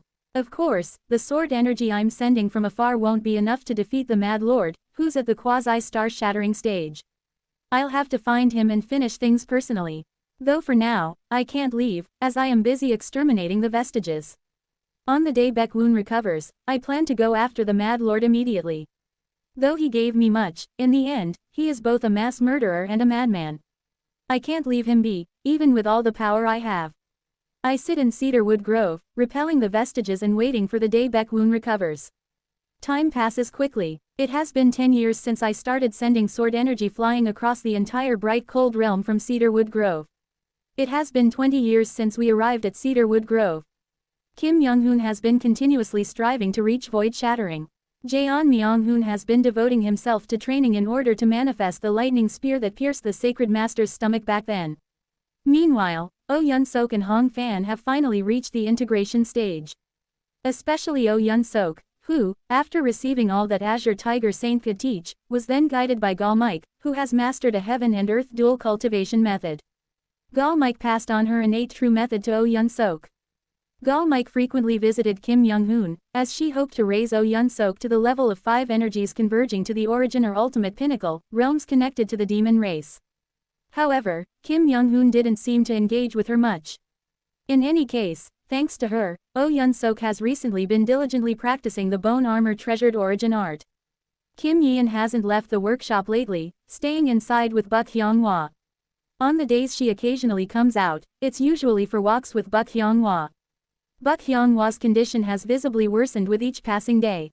Her eyes have become clouded, and it's clear that her senses are gradually fading. Yet, even after 10 years, we haven't found any way to deal with the curse of the extraordinary pattern law talent. And, during these circumstances, I meet Ryo Hwa, who has come to find me. Please teach me a move, esteemed one. Have you lost your mind? I glance at her as I continue to unleash sword energy from the tallest cedar tree in Cedarwood Grove, where I am standing that day. Ryo Hwa smiles faintly and shakes her head. I've left the position of vice leader to Jae-hoo. You can rest easy. That's not the problem. What is the problem then? She smiles faintly again and spreads her arms wide. One can't move forward unless they risk something precious. That's the way of this world. It's been 20 years since we arrived at Cedarwood Grove. Facing Vice Leader Ryo Hwa's earnest fighting will, I let out a deep sigh. Let's have a match. You could die. Do you still not understand? Even after sending off Young Chong and Yu Yeon, those 2 senior disciples. Her eyes are ablaze. Do you think one can reach this realm while remaining sane? The Heart Tribe is nothing but a group of lunatics. One can't rise to this realm with a sane mind. Aside from Sir Young-hoon, everyone I've seen has been out of their mind. TSTSTSTSTSTSTSTs. A cold chills begins to emanate from her body. Aren't you the same, esteemed one CO? We are all madmen, and we even have a reason to die. Isn't that right? At her fierce declaration, I let out a low hum. Many cultivators of the heaven and earth tribes view us as madmen who throw away our lives like moths chasing a higher realm, or as lunatics who take the lives of others. But that's wrong. Wu Wang. A chill flows from her shriveled body, seeping into my bones. Young Chong sacrificed himself for everyone, and Yu Yeon threw away her life because she had no one left. From the moment we climbed to this realm, it means each of us found a reason to throw away our lives. Kugwang. As she stomps her foot, the ground around her sinks deeply. I look at her for a moment before speaking. In the past, I once took under my care those who had abandoned life and were consumed by revenge, those who sought to die, as those dear to me. Is that so? Even though I could do nothing for their thirst for revenge, how many times did I tell them to live? Somehow, I did manage to save them, but later, when I myself was burning with revenge after losing my beloved, I realized that sometimes, even if it means throwing away your life, you must quench that desire. You've come to your own understanding. In a way, yes.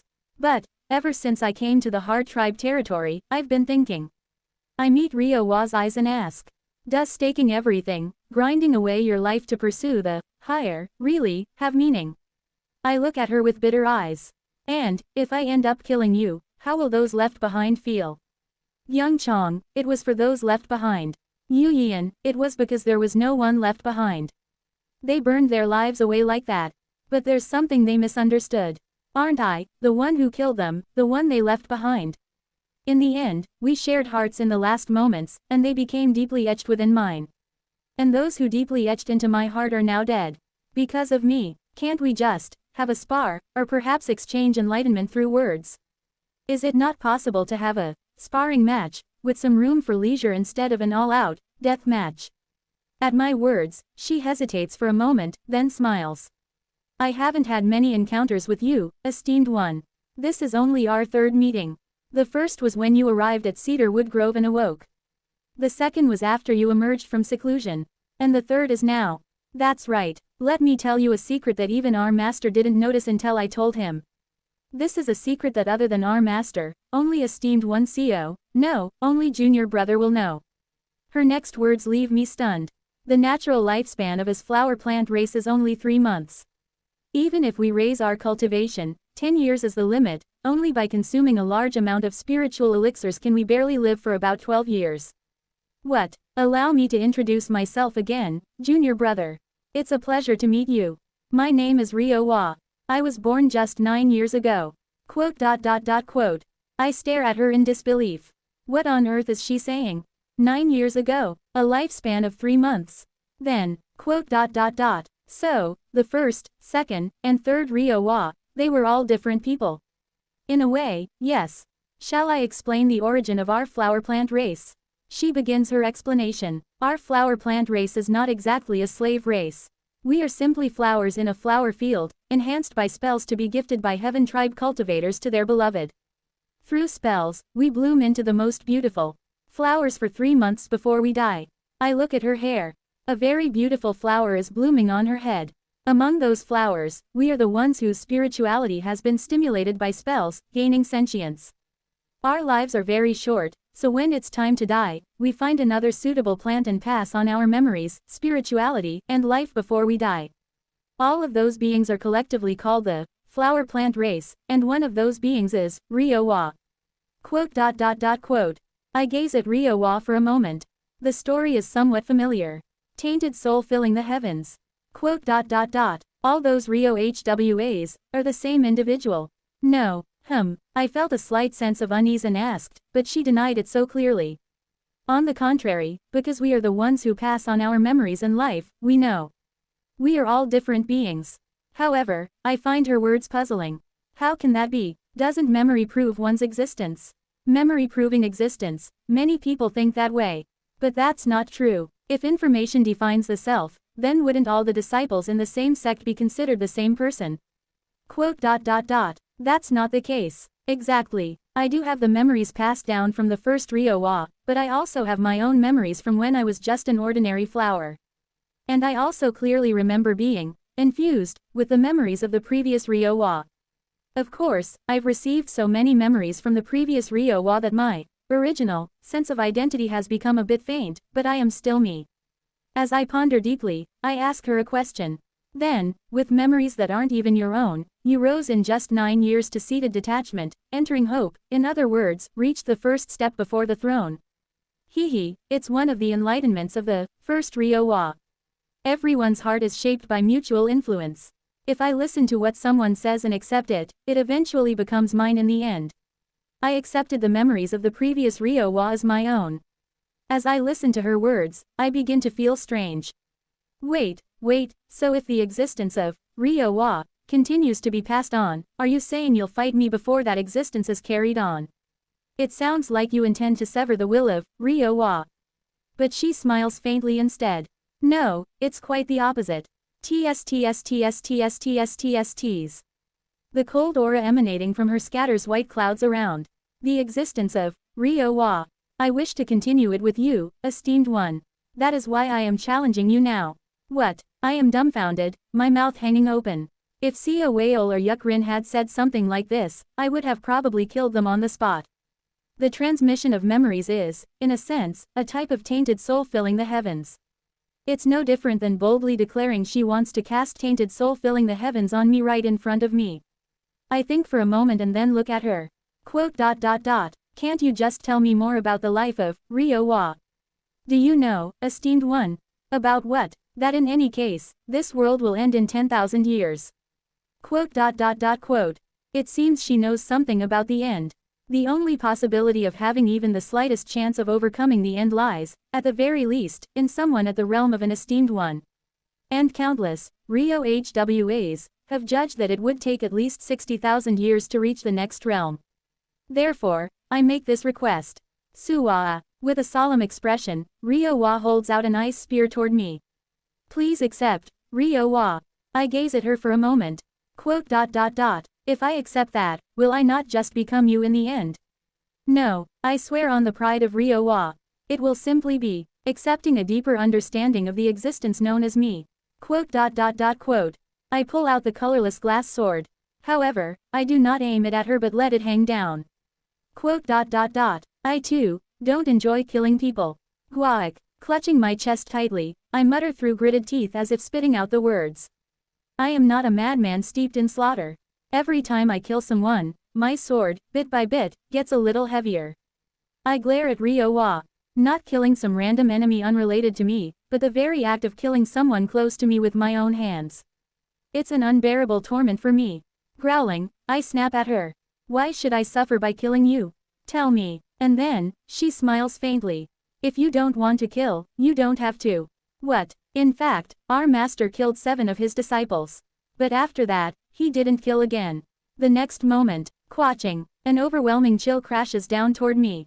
Because, by then, the gap between us and our master had widened so much that even if we all attacked him together, he could suppress us, without killing. What? From that point on, we gave up. But you, esteemed one, are different. You are still inexperienced. That's why, you must fight us no matter what. Each of us will come at you, bearing our own reasons and our own hearts. Ridiculous. Suwat. As I glare at the ice spear flying towards me again, I envelop myself with the All-Heaven's sword. Through the sword's ability to shift planes, my physical body rises to the plane of soul. Shururu. The ice spear passes right through my body. Quote. I will not fight. You will have to fight. Quote. Quote. I widen my eyes at her sudden transformation. That, Ryo has been passed down through thousands, tens of thousands of generations, inheriting not only memories but also the remaining life force and energy of each. That energy has gathered, and gathered, and gathered, and now I am like a cultivator of the Earth tribe. Kugugugugu. An overwhelming force surges from her. The form of the energy is merely at the chi gathering stage. It seems she doesn't know how to refine her energy to advance beyond the chi refining stage. It's understandable. Plant cultivators are rare, and the tall tree race never leaks their methods. However, despite the form being at the chi gathering stage, the sheer quantity of energy is quasi-4-axis stage. Dumbfounded by the immense energy, I take a defensive stance as she rushes towards me. Embracing both the earth da and the heart shin, I am a land and will dual cultivation Luyi Shuangshu practitioner. You cannot win while holding back. The overwhelming energy distorts the space around us. As the entire space distorts regardless of the plane, I have no choice but to evade. Quadududuk. I have no choice but to start exchanging blows with her. Unlike Young Chong or Yu Yian, who would settle things with a single decisive strike, she battles with a certain degree of finesse. Flower Soul, Hua Hun. Her intent resonates in the plane of soul. Her entering heavens known as Flower Soul exudes a coldness that chills even the soul. Endless cold window, Wu Chong Han Chuang. As her flower soul emerges, a tremendous cold envelops me. This cold, the moment I feel it, I realize the nature of the cold. Loneliness. Ice spears fly toward me from all directions. I scatter the All-Heaven's sword around, deflecting the spears of ice. But the moment I deflect them, I realize that a coldness remains in my heart. No matter how much I push away or parry, the moment I come into contact with her attacks, it leaves behind a coldness that cannot be erased. The true nature of the coldness is loneliness and longing. Kwa. Her blue intent materializes as ice, beginning to cover heaven and earth. I slash her body. Korururuk. Her body regenerates. The side where I cut feels even colder. Why are you lonely? Snow flutters about. Even as my body begins to freeze, I continue to fend off her flower soul. Don't you have comrades? We communicate through intent. Do you not have people who remember you? In your heart essence lies Jang Ike's Padao. Does it not remember all of the Rio HWAs? She smiles as she spreads even more coldness around her. Didn't I say that existence is not proven by memory? Do you know what proves existence? Quack. The more I face her, the more I feel my soul freezing as I gaze at Ryo. Proof of existence is decided by whom you are loved by. It is decided by the heart of those who gave it. All Rio HWAs are born receiving immense love from the previous Ryo. Therefore, it doesn't matter to me if I don't live as myself but as Ryo. However, I can only pass on Ryo's story, this heart, to the next Ryo. Tong, tong, tong. She spins in place 3 times, extending both palms toward me. Her attack becomes a cold wave that drives me back. Others pass on their hearts by taking disciples. But for me, there's no one to pass on my heart to, except the next Ryo. Not just for me, but for all Rio HWAs. That's why Ryo wishes to pass this heart to someone else. But in the end, I realized that the only one capable of receiving all of my heart and passing it on to others is at least an esteemed one at second step before the throne. Her eyes seemed to burn with coldness. So, what you're saying is, you want to turn your story into a martial art and pass it down. So everyone will remember Ryo-wa. That's right, foolish. In the end, won't that be the end of Ryo-wa? If it's passed on to you, and through the esteemed one's hands, Ryo-wa's story is loved by all, then that alone is enough. She becomes winter. She becomes a winter where flowers can never bloom and envelops me entirely. To defeat her, I must cut down winter itself. Can I avoid cutting? Can I suppress her without cutting her down? I summon my domain. I unleash curses, spells, and every divine power I possess. Warurururururu. But I realize, the winter before me is growing larger. She is burning all her energy. She no longer cares that her body is breaking apart as she rushes toward me. I must cut. Without killing her, suppression is impossible. Even though I've reached the second step before the throne, I despair at the realization that I cannot suppress her without killing her. Even now, my power is so lacking. Having burned all her life force, for an instant, she rises to the plane of soul, albeit through an expedient method. I see. Since she rose to the plane of soul for an instant, it's impossible to adjust the level of force to avoid cutting her. Grinding my teeth, I prepare the most fitting single strike for her final moment. Severing Mountain Swordsmanship. 25th move. Sea of Righteousness and Mountain of Grace. The sword infused with my everything and my very soul pours out towards her winter from the plane of soul. A sword of starlight clashes with a winter bloomed from flowers. Kwa. The starlight sword, carrying the canvas of myriad forms and connections, pierces through the flower-born winter. My sword pierces Ryo-wa, but at the same time, a coldness remains on the blade and on the canvas of myriad forms and connections. I look behind me after piercing through her with the Sea of Righteousness and Mountain of Grace. TSTSTSTSTSTS. What follows the winter is an incredibly beautiful spring.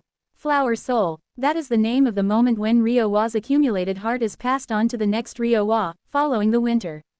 Chirarararik. Her story enters my heart. From the first Ryo-wa to the present Ryo-wa, all Ryo-hwas were beings who wanted to give love. However, the average flower plant race dies after only a few months of life, and even their survival rate is not high, making their lifespan short. For this reason, there were no members of the flower plant race who could truly converse with her from Ryo-wa's position. Even other members of the Heart tribe couldn't understand her. The will of the Ryo-hwas, who lived for 10 years before being passed down to the next, was not something that could be easily understood by anyone. She wanted to take a disciple, even if they weren't a plant. Through a disciple, she wanted to pass down the will, emotions, and love that had been carried on since the first Ryo-wa. She even tried kidnapping members of the tall tree race and teaching them. But the tall tree race are fools whose heads are filled only with pollination and sacred master Baekwoon. They couldn't even understand her teachings. She couldn't love anyone. It was impossible to convey through speech. Was it said, truth cannot be established through words Buli Wei Zi. How could she possibly convey this heart, passed down from the first Ryo-wa, through mere words? Perhaps Jang Ike's fighting spirit could have made it possible. If it were Jang Ike's fighting spirit, at the second step before the throne, he could have received and taught this heart. For this reason, Ryo-wa had also challenged Jang Ik. But Jang Ik subdued her without injuring her and refused her offer. He said it's because the entire Heart tribe is riding on his shoulders. He rejected her request, saying that if his mind became unstable from receiving Ryo-wa's memories, he wouldn't be able to protect the Heart tribe. She had no choice but to kneel. Thus, she was lonely. Because her heart, the heart, inherited from the first Ryo-wa, the heart that wanted to pass love to someone. She knew she could never pass it on to anyone other than the next Ryo-wa. So she waited, and waited. And after endlessly passing on Ryo-wa, one day, hope appeared before her. Are you satisfied? I ask Ryo-wa, who is dissolving into the snow, turning into powder. She smiles. Thank you. The existence known as Ryo-wa is now over. However, her will, I will be able to transform it into martial arts and carry it forward. This generation's Ryo-wa has given me her memories and her life. With this, Ryo-wa has come to an end. However, within me, she will be reborn in the name of martial arts. And one day, she will be passed down again within the person who inherits this martial art. I watch Riowa's final moments. Embracing her loneliness, I awaken the divine power of cold. This is my third divine power. Warururk. Her flower soul burns fiercely within me. At the same time, I flinch. Purple soul filling the heavens. The formula for purple soul filling the heavens suddenly begins to rampage. Kugugugugugu. A purple mist surges towards the memories of all the Rio HWAs within the flower soul. I try to control it, but the flower soul, like a fish meeting water, leaps towards purple soul filling the heavens and is absorbed into it. It's as if they have always been one, naturally coming together. Quote. Exclamation mark quote. Purple soul filling the heavens begins to change. This is. The purple mist of purple soul filling the heavens begins to shine brilliantly. At the same time, I realize that the formula inside purple soul filling the heavens is transforming. It's a formula concerning Riowa's life. Simultaneously, I realize that purple soul filling the heavens, which I had never fully controlled, is now completely melding with me. So this is purple soul filling the heavens. I let out a hollow laugh as I feel the true nature of purple soul filling the heavens. From the beginning, purple soul filling the heavens was never something I could master just by learning it. Purple soul filling the heavens is a secret art completed through inheritance. Just as the nature of heart language and purple soul filling the heavens are similar, purple soul filling the heavens is a secret art meant to be passed on to someone. It's not about evolution. It isn't a secret art for evolution, but something that someone in the past had created to convey their heart to someone in the distant future. And now, as the past Riowa's heart is passed on to me, purple soul filling the heavens is completed. In that case, I should change its name. This is no longer purple soul filling the heavens. This is a secret art completed with the heart of Riowa. Flower soul filling the heavens Wahun Mantien is the proper name. Korararik. I absorb flower soul filling the heavens. The purple mist of flower soul filling the heavens is naturally absorbed into the mist of the canvas of myriad forms and connections. Parararik. As flower soul filling the heavens enters the canvas of myriad forms and connections, moments from the past begin to flicker as if the pages of a book are being turned. Is this my past? Through the power of flower soul filling the heavens, I realize that I can summon the hearts of my past into the present and inherit them to others. Ah, tears fall from my eyes. I can now recall the heart of the past Cheongman Ryong. I can even pass on the heart of Azure Tiger Saint, who became a star, to Oh Yun Sok of the present. While passing down my memories themselves would require me to sacrifice my life, just like with Riowa. The heart accompanying those memories can now be passed down freely. I summon the hearts of the past through flower soul filling the heavens and reflect on them as I look up at the sky. Now, I won't forget anymore. With the ability to remember not only information but even the hearts, I will never forget anything again. My heart alone will never, ever, be forgotten. And then, flower soul filling the heavens illuminates a moment from the past. A corner of Sok village. It's the moment when I had spoken with the child waiting for her sister. Quote. Thud. When I regain my senses, I am in Sok village. I have returned to the moment where I was reading a storybook to the little girl who had lost her sister to Hong Fan's mother. Quote. What? My brain refuses to comprehend the situation. At that moment, the girl smiles and runs towards somewhere behind me. Ah, my sister's here. I will go see my sister now. The girl is so happy to run towards her older sister that she even throws aside the fairy tale book she usually cherishes. Quote. Sister, didn't she get eaten by Hong Fan's mother? Swallowing nervously, I ask the girl who's running to meet her sister behind me. I don't turn around. Quote. Child, didn't you say your sister went over the hill? In response to my question, the girl shouts back, as if I asked something weird. What are you talking about, mister? I told you, my sister just went to work for a while at the big house down the mountain. Quote. Something is wrong. Through flower soul filling the heavens, I clearly remember. The girl's sister had gone to the place where Hong Fan's mother lived and died there. Gulp. I observe my inner body. My domain is still the same. In other words, this isn't some illusion of an arduous journey brought on by a mental illness. I've been pulled into the past. It seems the traveler must have had a dream. The sister says to the girl, go home and play for now. Okay, Sister Tilda. I feel her approaching me. Sweat starts to form on my forehead. Now, I remember. I had forgotten about her existence in the next cycle. From behind me, she speaks. Could you please pick up the book? I pick up the fairy tale book and, without turning around, hand it over. Thank you for playing with that child. If you have any questions, feel free to ask.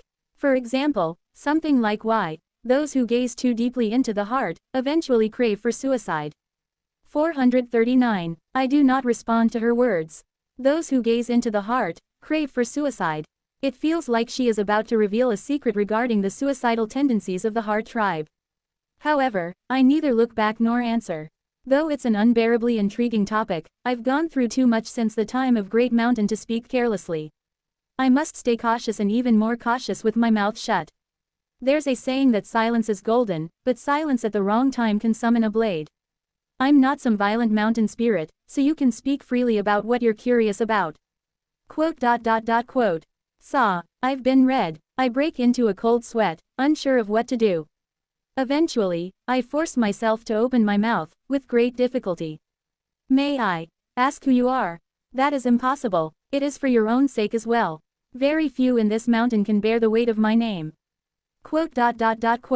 I swallow hard. For a moment, my brain froze, and I asked a question I shouldn't have. If she were someone like Great Mountain, she could have spoken her true name and exploded my entire body. Quote. Thank you for your mercy. Then, may I ask why you came to find me? You misunderstand. Pardon, I did not come to you. You called for me. I called for her. Drip, drip, drip. The cold sweat running from my head soon slides past my cheek and drops from the tip of my chin. It's not like I've met some overwhelming enemy in battle, yet here I am, sweating this much. It's proof of how tense I am. You will understand who I am once you descend. All the gods of the universe hold high expectations for you. So far, there have only been a handful of cases where all 7 have entered the path of immortal cultivation and successfully ascended without growing old. Drip, drip, drip, drip. I feel the sweat continuously falling from my chin as I organize my thoughts for another question. I shouldn't ask any more about her identity. Instinctively, I feel that if I probe further into her identity, this being will become angry. On the other hand, I sense that if I remain silent without asking anything, this being will also take offense. Let's not be too greedy. I decide not to ask too much, only appropriate level questions. For example, the information she just hinted at. Quote. Regarding what you mentioned earlier. I'm curious as to why the heart tribe comes so close to suicide. Please grant me your wisdom. Now you've asked a question I can properly answer. I sense that she is smiling.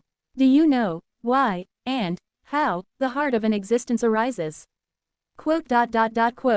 I ponder deeply, suddenly struck by the sudden profound question. I do not know. What exactly is a heart? Why does it come into existence? It's a question I've pondered since I began to explore intent, but I've never found an answer. From a purely biological standpoint, the heart emotions is merely the expression of genes, a collection of electrical signals. But upon coming to this world, I felt that even stars, even inanimate objects, possess something akin to a heart, to some extent. In that case, what exactly is the true nature of the heart? And the answer to my long agonized question is revealed all too easily through her lips. The heart is essentially death. Sururuk. Someone's hand covers my eyes. It is clearly her hand. But I cannot think of pushing it away or resisting. Before my eyes, a pitch-black darkness spreads boundlessly, devoid of even a single ray of light. I realize that by covering my eyes, she has drawn my mind somewhere else. Suddenly, I find myself in a pure white land. I can still sense her presence behind me. Drip, drip, something flows beside my feet. It is dye. Dyes of various colors flow beneath my feet. When all colors eventually merge, they become black. Gurgle, gurgle, as countless hues of dye mix, they turn black. And conversely, when all intents merge, they become colorless. She is right. Those who reach 5 energies converging to the origin all come to understand this truth. Colorless and black, both symbolize the end. The extreme of intent is, after all, the end itself. The final destination of the heart is death. Flinch. I feel a shiver run through my entire body. Churarararik. The black dye at my feet suddenly starts writhing as if it's alive, then rushes towards me. I am swallowed into the river of black dye. Cautiously opening my eyes, I find myself having somehow reached the universe. Inside the black dye, within it, the universe stretches endlessly. Countless stars drift through the vast expanse of space. Those who gaze into their hearts gradually realize the true nature of their own heart. The stars begin to shine. The stars, in all their various colors, slowly start to illuminate the universe. The universe begins to brighten. But when that nature is fully realized, the end is. The universe continues to brighten. And it begins to heat up. Shudder. I've seen this scene before. The owner of Great Mountain. The terrifying scene shown by that overwhelming existence, the conclusion of the universe. The end. The universe begins to contract. It seems to shrink at a speed faster than light, until it collapses into a single point and vanishes. Do you understand now? The reason why one can never become a true immortal through realizing the heart. The reason why the entire world despises those who cultivate the heart. And, the reason why the fate of those who seek to realize their heart inevitably draws closer to death. Because the heart is essentially death. That's not all. The more people who gaze into the heart and realize its nature, the faster the end of their entire world approaches.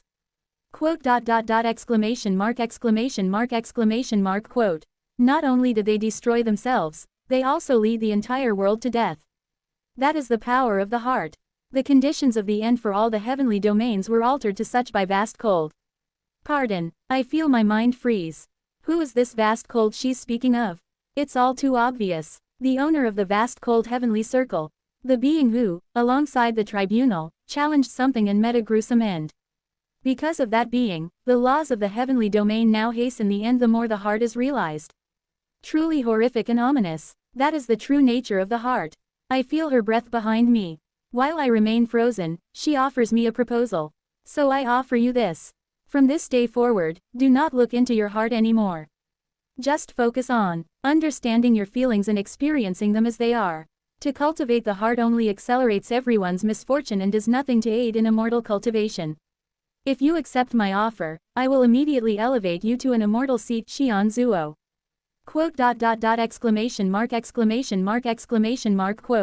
I am shocked by the staggering offer. The words, immortal seat, burrow into my mind, injecting its meaning. True immortal. She is offering to make me a true immortal if I give up on martial arts. It is such a radical offer that I'm left speechless. But what truly frightens me is her authority. If she's an existence capable of immediately making me a true immortal, what will she do if I refuse her offer? The nightmare of the owner of Great Mountain flashes before my eyes. The universe perished in an instant, everyone died, and my body was torn to pieces. Resistance was impossible. This time, it feels like it will only be even worse, never less. There is no hope. Though she's neither threatening nor coercing me, merely speaking calmly, I feel my rationality crumbling. I feel so terrified that I want to vomit. I try to come up with countless solutions in my head, but none of them are useful. I just want to collapse and sob, begging her to leave me alone. Yes, finding peace here wouldn't be so bad. If I become a true immortal, I wouldn't have to worry about my lifespan anymore, nor fear losing my comrades. With my abilities, I could live, running away even from the owner of Great Mountain after becoming a true immortal. Wouldn't it be best to just accept her words and obtain an immortal seat? It's when I open my mouth. In that instant, a single memory flashes through my mind. It's a certain scene. A withered, aged hand is holding someone else's hand. The sturdy-looking someone is standing with the light at their back, looking at me with a complicated expression while holding my hand. Ju Cho 9 categories. Your name is Ju. A fleeting moment, but in that brief instant of a moment, I shut my mouth. For some reason, an unknown emotion takes root inside me. I remain silent for a moment. Then, I respond. I refuse. Why? It is difficult to obtain a human body, and it is difficult still to realize the Dao Ren Shen Nan De Dao Nan Ming. Zing. Instead of answering, I half open my eyes and speak. Through flower souls filling the heavens, a faint memory resurfaces. The 16th cycle. A conversation I shared with my friend. Follow the human heart to seek the root of the Dao Su Si Ren Shen Fang Dao Zhen. I shout, shaking off the rising fear within my heart. If this body cannot achieve transcendence in this life, Si Shen Bu Shang Jin Shengdu. I feel her gasp. Though I do not read her intent, I can sense her emotion. She is genuinely surprised. When shall I wait again to transcend this existence? Zai Dang A Shi Du Si Shen. Editor. More details on the poem are given at the end of the chapter. Pot. Along with her, the world brightens before my eyes. The image of the universe where everything has disappeared fades, and I find myself back in Soak Village. I see her remove her hand from my eyes. Facing the fear, I speak to her. I understand now what you mean by death ultimately being the heart. The heart is born from the contemplation of how to accept the life that will inevitably come to an end. Quote. However, even if the nature of the heart is terrifying, I will stand with my own feet in this terrifying world. She does not reply. Undeterred, I continue speaking. Receiving this body, receiving this moment, and even receiving death itself are opportunities that will never come again. Even if the heart brings me closer to death, as long as I've been given the chance to search for the roots of my heart in this life, I will not give up. Because that is my promise with them. Recalling the heart from the 16th cycle, which I cannot fully remember even with flower soul filling the heavens, I resolve firmly. If you wish, you may torture me. Even if words begging for death escape my lips, words of giving up will never come from my mouth. Then, a voice of laughter comes from behind me. It is a clear laugh. The more you read the heart, the closer your fate will be to death. Countless hands of death will reach out toward you. Even in such misfortune, will you truly not lose your heart? I will try. I firmly vow, even if there are those around me who die, I will do my best so that they can die having obtained what they desired before death. If my friend is to die in the evening, I will bring them what they wish for that morning. I will do my utmost to make it so. Dying is undoubtedly a sad and frightening thing. The severing of all connections and hearts is a fear and pain so deep it could tear one's soul apart. But still, death comes to everyone in the end. If what we cannot escape are death and fate, I will find the greatest happiness within them. Does abandoning my heart mean death will no longer loom over my connections? Of course not. No being is without death. Moreover, my heart is not something made solely for myself. So how could I possibly dare to give up this heart so recklessly? Even if it leads to the destruction of the world, no one can take away what I hold in my embrace. Not because I refuse to let it go, but because it already belongs to everyone. Summing up my long and firm heart essence and resolve, I shout to her behind me. Not just the immortal seat, but even if you were to offer me the throne of supreme deities, I will not give this up. Please return. For a moment, silence lingers. Then, I sense that her laughter has ceased. In that case, I shall observe just how much you realize the weight of your words. I had originally intended to meet you in another place, but having confirmed your determination in this place today, it seems I have no choice but to wait for our next meeting. Step, I feel her leaving from behind me. I look forward to our next meeting. Until then, beware of the North Bay, as they may be the worst opponent for all enders. Surururu. With that, as I close and open my eyes, I find myself standing before Riowa's corpse. I have returned. I quickly turn around. There's nothing behind me except the shadow of the cedar trees. Looking forward again, I see Hong Fan standing there. Beware of the North. What does it mean? There is power in her words, and I realize that her words themselves symbolize the North itself. Is there something in the North? Or perhaps, is there a figure symbolizing the North among the true immortals who poses a threat to us? I don't know the details. Looking at Hong Fan approaching, I shake my head to clear my thoughts. Are you all right, Master? You're drenched in sweat. He hands me a towel. I wipe the sweat and look at him. After entering the integration stage, he appears a bit younger. The face that was once fully that of an elderly man now looks to be in his 50s or 60s. Black hair is beginning to sprout from his head. Hong Fan. I look at him and say, what is it? Thanks. Pardon. For staying by my side. Hong Fan lets out a soft laugh, looking a little embarrassed as he speaks. As long as we stand under this sky, I will always serve you with the utmost sincerity, Master. There's no need to thank me. I smile lightly, rise from my seat, and pick up Riowa's corpse, burying her body. Chuararik, please, rest in peace. Riowa, who has endured countless years. Together with Hong Fan, I stay up through the night, paying my respects to her. 20 years pass. Pukwik. I click my tongue bitterly as I look at Jehu, whose eyes are closed as if dead, impaled by my sword. Jehu, the great warrior of the miniature monkey race, bleeds from my hand before fainting. My heart sword has subdued their heart essence. Though they aren't dead, they must have fallen into a comatose state. Over the past 20 years, Dok Young has repeatedly challenged me, and I met him in battle every time. In the end, Dok Young of the tiny fungal race became completely battered and killed by me. And today, I faced Jehu of the miniature monkey race and, at last, succeeded in subduing without killing. Quote. It's been long. Over the past 20 years, while facing the two masters of the first step before the throne, I have awakened 5 of the 6 divine powers of my body. Time, Qi, is the life that forms as moments meet with moments. Wind, Feng, is the breeze that etches the form of the fading moment on the world. Cold, Han, is the loneliness of the moment. Heat, Yu, is the affection of the moment. Sunlight, Yang, is the clarity of the moment. Without using spiritual power, I can control the harmony of heaven and earth by simply altering my heart essence. When I use the divine power of time, the flow of heaven and earth's spiritual energy surrounding me quickens. When I use the divine power of wind, the flow of heaven and earth's spiritual energy stirs the wind, sculpting the surrounding land. The divine power of cold hardens the sculpted land, imprinting its form. The divine power of heat melts the imprinted form, restoring the land to its original form. The divine power of sunlight allows me to clearly perceive all the divine powers I've used so far.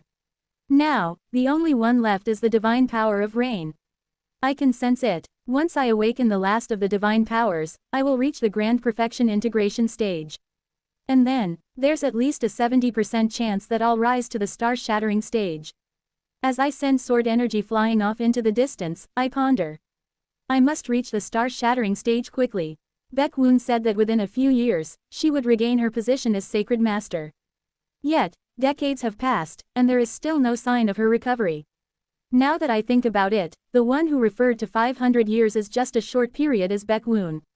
Perhaps her concept of a few years is far longer than imagined. Therefore, even a day faster, I must raise my heaven and earth cultivation to the star-shattering stage and protect the entire bright cold realm with my own hands. Now, among those who reached first step before the throne, all of Jang Ike's disciples who reached the peak of the realm are either dead or in a comatose state. Having put Jehu into a comatose state, I've now become somewhat accustomed to void shattering, enough to subdue without killing them. Thanks to this, no other challengers from the Heart tribe have come to me.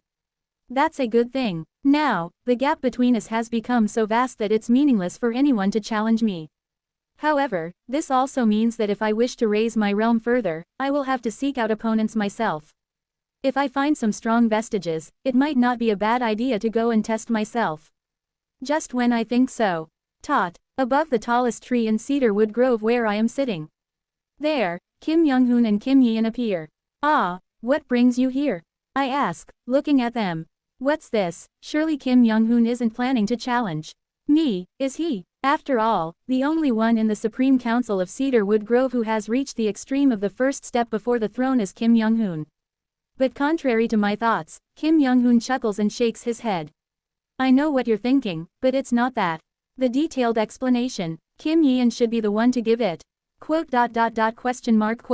I'm puzzled. Kim Yi-in steps forward with a bitter expression and speaks. A challenger has come for you. Quote. Who is it? Sensing the unusual atmosphere between the two, I ask seriously. And with her next words, I can only open my mouth dumbfoundedly. Quote. Hyunghwa. Out of nowhere, Buck Hyunghwa has sent me a challenge. I stand at the dueling arena of Cedarwood Grove. A large crowd has gathered around. Seo Ran, Shiho, Kim Young-hoon, those who have been close to Buck Hyunghwa since the Head Realm days, as well as Kim Yi-in, Hong Fan, and others who are close to her now, are all watching us. I glance around, then look at Buck Hyunghwa, who has barely stepped into the arena. I can tell she is struggling to stand. She's lost her sight, her eyes are completely unfocused, her hands and feet trembling. Even her consciousness is extremely faint, making her hardly different from a mortal at this point. I speak to her through heart language. Why did you come? At my heart message, she gives a faint smile. Surik, she raises a jade norige. A norige filled with many connections in time. And etched into that norige, as if she had been researching it all this time, are countless circuits, tiny as grains of sand. I wanted to show it to you. Without a word, I grip my colorless glass sword and take my stance. The next moment, I swing my sword towards her. Through the arc of the sword, the final day of the 10th cycle, when the rain had poured heavily, brushes past. Translator notes. It is difficult to obtain a human body, and it is difficult still to realize the Dao Ren Shen Nan De Dao Nan Ming. Follow the human heart to seek the root of the Tao, Su Si Ren Shen Fang Dao Zhen. If this body cannot achieve transcendence in this life, Si Shen Bu Shang Jin Shang Du.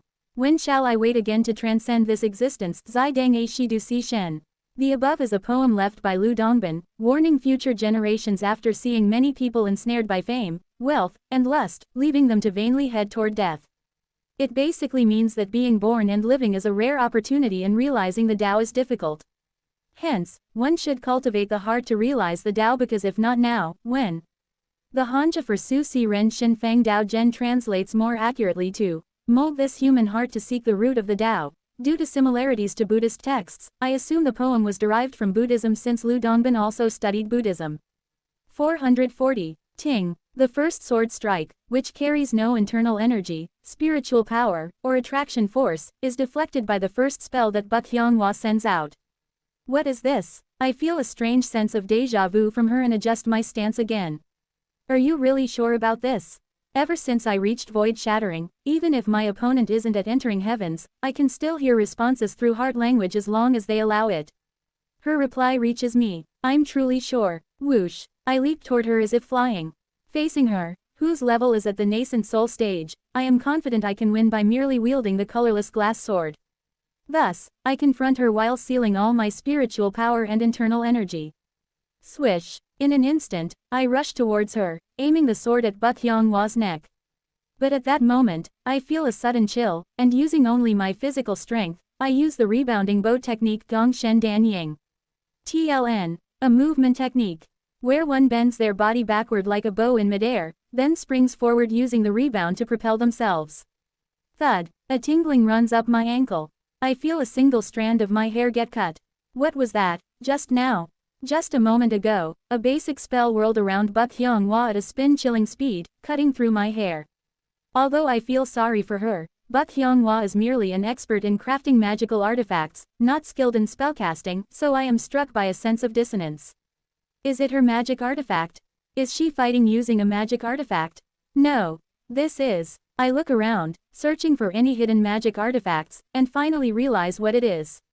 So it was that. Zoom. The Norige in her hand shines brightly. A soft, jade light radiates around her, casting spells on her behalf. So this is the source of the dissonance. A magic artifact that casts spells for her. Yet, something feels off. Single quote. No, this isn't all. There is something more, something hidden that I am not aware of. Single quote. Is that it? It is then that I understand why Buk Hyonghwa challenged me to this duel. This déjà vu. She wants me to realize something through this familiar feeling. If that's the case, I should oblige her. With my current strength, I can end this match against Buk Hyonghwa in less than a second. But to understand what Buk Hyonghwa is trying to convey through this duel, I seal my power even further. While sealing my spiritual power, internal energy, and attraction force, I also seal my consciousness. Simultaneously, I seal my sight, and briefly puncture my eardrums to seal my hearing. I breathe through my mouth instead of my nose, sealing my sense of smell, and I block my foresight, the senses of the demon race, and the vision of my intent as well. Now, all that remains is my sense of touch. I feel the grip of my sword and the vibrations of the ground. I feel the flow of the wind, and in that state, holding the colorless glass sword, I launch myself once more toward Buk Hyonghwa. Sururuk. I can feel it. A vibration resonates from Buk Hyonghwa's Norige. I sense the thousands upon thousands of circuits inscribed within that Norige, seamlessly exchanging power, weaving together spells. It wasn't just one. I am surprised by the overwhelming capabilities of the Norige. The Norige receives spiritual energy from Buk Hyonghwa and spews out tens of thousands of spells per second, encircling her. Chuarara. I can feel it through the vibration of the air. Right now, tens of thousands of spells are being generated around her, taking the form of spell characters that surround her. Simultaneously, the spell characters begin to revolve around her in a cycle. Just like the rings of rock orbiting around Jupiter or Saturn. A ring of spell characters appears around her. Pieing. The rotation of the ring displaces the air, exuding a fierce momentum. This level of spell manipulation is absurd. Just what did you do to that Norige? I let out a hearty laugh and take a deep breath. Hub. In an instant, oxygen floods into the muscles of my entire body. My muscles seem to expand momentarily, drawing out explosive strength. Boom. In the next instant, I break the sound barrier using only my physical strength. The power of body strengthening techniques like the body refining methods or the demon beast methods are already sealed, and using only the strength of Xiao Unyun, the human, I've surpassed extreme speed. The one I need to face isn't Buk Hyonghwa. It is the creation she holds in her hands. Pang, pang, pang, pang. I move swiftly between the trees of cedarwood grove, striking towards the Norige with feints, as if I may or may not attack. Each time, the Norige detects my movements and moves the spell characters at extreme speed to defend Buk Hyonghwa. Let's see if it can really defend against this. Pang! In the next moment, I feign a sword slash from the front, but I immediately shift to her rear, thrusting my sword at the Norige. The Norige's spell manipulation falters slightly but soon begins to respond to me. 16 spell characters shoot toward me, aiming at my feet, ankles, groin, solar plexus, neck, and philtrum. Faster. Hub. I take a deep breath in a single moment and push my muscles even further into overdrive. Boom, boom, boom. After thrusting at the line of incoming spell characters, I disrupt the flow of the ring surrounding her. Kwang. My sword, having broken the sound barrier, clashes with the ring, causing a massive explosion. Meanwhile, the Norige deploys defensive spells to protect Buk Hyonghwa, while simultaneously producing offensive spells from the defensive spells, demonstrating a seamless combination of offense and defense. What in the world? To modify spells in real time and use them like this is a skill only a grandmaster of spells could pull off. I can't help but laugh in disbelief at the idea that a mere Norige is pulling off such a feat. At the same time, the sense of déjà vu grows stronger. I exchange blows with the Norige. Even though I'm clearly fighting an emotionless artifact, it strangely feels as though I'm battling a person. Ting, ting, tang. My sword deflects 3 spells and shatters Buk Hyonghwa's defensive spell. The Norige quickly casts 7 layers of defensive spells over Buk Hyonghwa again, and a wide area sealing spell covers the surroundings with her as the center. The entire dueling arena is engulfed in this restriction, making my body feel heavy. Why is this? Though I am clearly in the middle of a battle, I feel as if I am dancing. Single quote. So that's it, I am indeed dancing. Between the movements of my sword, the scenery of that rainy day starts to flash before my eyes. So it wasn't a hallucination. The rain I saw when I first swung my sword. It wasn't merely a nostalgic vision from my memories. Quagwagwong. Her nascent soul-level spiritual power is being supplied to the Norige, and the Norige amplifies it into spells at the heavenly being level. The surrounding terrain begins to change. Due to a fire attribute spell, the ground melts, turning into a sea of lava. Slam! I plant one foot on a solid spot amidst the lava sea and spin my body, using the wind generated by my sword to quickly cool the lava. Sararik. Even with my eyes closed, I can still see. What I see before me is not Buk Hyonghwa, unleashing lava, torrential rain, and freezing cold. It's her, the one who danced with me as she was dying. The dream-like memory of that time fills my vision. Shwa! The rain stops, and the dance between she and I also ceases. I exchange words with her, exuding curses profusely and suffering with pain. She says something to me, and in the midst of it, we share a kiss. Pot! The curse begins to reverse. Tap, tap, like raindrops hitting the ground and bursting apart, the dark curses explode outward, transforming into a pure white blessing. As I watch this process, I look up at the sky. Rain, is born in the sky and dies when it reaches the ground. The sky that brought the rain becomes vast and empty, and the darkness disperses. Single quote. Come to think of it, she was always giving me water. When we first met in the desert. When we met again for the second time. When she made it rain when we parted for the last time. And even now, Shahuua, lost in thought, I deflect each raindrop from the rainfall spell coming from the Norige with the colorless glass sword. What is rain? Rain is dispersion. At the same time, it is the emptiness that follows after it falls. Is that all? Querararik. I sense the divine power of rain activating within my embrace. While facing Buk Hyonghwa, as the memories of that time come back through the Norige, I finally comprehend all 6 divine powers of the integration stage. However, I have a gut feeling that this isn't the end. The heart is essentially death. Her words linger in my ears. Shwa! The rain is starting to stop. I flick the raindrops off my sword and point my blade at the final drop of rain. Tong! The single droplet falls onto the tip of my sword. But instead of letting it split apart, I rotate the tip of the sword. Spinning in circles, I perform a sword dance. Gradually, the tip of my sword lowers to the ground. Carefully controlling my strength so that the droplet clinging to the sword's tip doesn't burst, I finally let the raindrop roll off the blade and onto the ground. The droplet, having fallen from the sky, travels down my sword and flows into the ground. And then, it merges with the countless streams of water in the surroundings, becoming part of the lake that has pooled on the floor of the dueling grounds.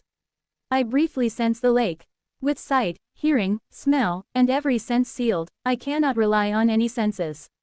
In a state where all my senses are meaningless, except for touch, I perceive the entire lake through the vibrations against my skin. Pot. The Norige shoots spell characters at me once again. The heart is essentially death. Raindrops are born in the sky and die on the ground. The human heart is the same. Born into this world, experiencing all of life's storms, it finally turns colorless and disperses away. Just like raindrops, like the curses and pain I suffered in my 10th cycle. Was what I just gave you also a curse? Flash. I open my eyes. Quack. With my single sword stroke, I slice through the spell characters and split the lake created by spells in half. And then, at last, I sever her. Ring. Pot. The sword wind stirs Bak Hyung-hwa's hair wildly. Gripping my sword, I smile and send her a hard message. So this was it, what you wanted to convey to me. She silently nods with a faint smile. I look at the waters of the lake, which have split and are now merging back together, and glance at the sky. Raindrops are born in the sky. And they descend to the ground. But they do not die. The rain born from the sky, upon reaching the ground, flows into streams, lakes, and eventually the sea. Just as curses turn into blessings and rain becomes the sea. Perhaps the end of the heart is not merely death. Wo Wang, I understand why the spells gather around Bak Hyung-hwa to form a ring. Wing. In my mind, the formulas of the vast cold heavenly circle begin to glow. In spring, all things are born Chun Zhe Wan Wu Shi Shang. In summer, all things are grown Sha Zhe Wan Wu Zhang Yang. In autumn, all things are matured Chu Zhe Wan Wu Shang Shu. In winter, all things are conserved Dong Zhe Wan Wu Bai Kang. None are beyond the merits of the 4 seasons Wu Fei Si Shi Ji Gong Yi. The 4 seasons are unending. Spring, summer, autumn, and winter are engraved in the flow of the nascent soul, and the 4 seasons in the heavenly being stage correspond to human life. The passage that pays tribute to the 4 seasons, none are beyond the merits of the 4 seasons, also has the meaning of paying tribute to a person's life. It means that life doesn't end with acceptance at fate's end, Cao Zhongming, but continues in a never-ending cycle. Cooing. I realize that the 6 formulas of rain, yu, sunlight, yang, heat, yu, cold, han, wind, feng, and time, shi, resonate with the formulas of the vast cold heavenly circle as if they are alive. The formula that begins with time ends with rain. And when the rain falls, the clouds disperse, and time flows once again. The reverse is also true. The formula that begins with rain ends with time, yet inevitably returns to rain. An endless cycle. The formulas begin to revolve. Kurururun. Lightning flashes across the sky, and once again, the weather turns cloudy and rain begins to fall. It is the wind and rain I have called forth. As the rain falls on me, I ask Bak Hyung-hwa. Have you reached that person? She smiles while she nods. I smile too, and at the same time, tears fall from my eyes. Bak Hyung-hwa has finally succeeded in reaching the place connected to the Norige. Seo Ran, Shi-ho, Kim Young-hoon, and Kim Yi-in too, all of them are shedding tears in the rain. She has burned the last of her life to open the path to the world where Cheongman Ryong exists. Pot. The Norige in her grasp turns pure white in an instant. A bright white light, like salt. She limps forward to me and hands over the Norige. Then, she opens her mouth. Her eyes are dull, her whole body trembling, but she slowly forces out her voice. Teacher, Cheongman Ryong, is alive. I know. As I accept the Norige, I speak both with heart language and my voice, so that Bak Hyung-hwa and the others can all understand. From the moment I sealed the stone from his body into the Norige, I sought a way to retrieve it. But that stone vanished without a trace, leaving only a passage to a mysterious space. When I met Taoist Seo, I only thought the stone was connected to Taoist's divine power. She loses strength and collapses on the spot. I help her up. However, with Yi and Uni's help, by interpreting the power along with the vast cold heavenly circle, I was able to understand. From the very beginning, what came from teacher Cheongman Ryong's body was merely a passage connected to another world. That passage merely fused with the Norige. TLN. Teacher as in a respectful form of address, not as in the actual teacher-master. Wo Wang. As she places the Norige into my hand, she continues speaking. As this Norige is connected to Taoist Seo's divine power. Taoist Seo's divine power is directly connected to the world where teacher Cheongman Ryong resides. Shua. I unfold the canvas of myriad forms and connections.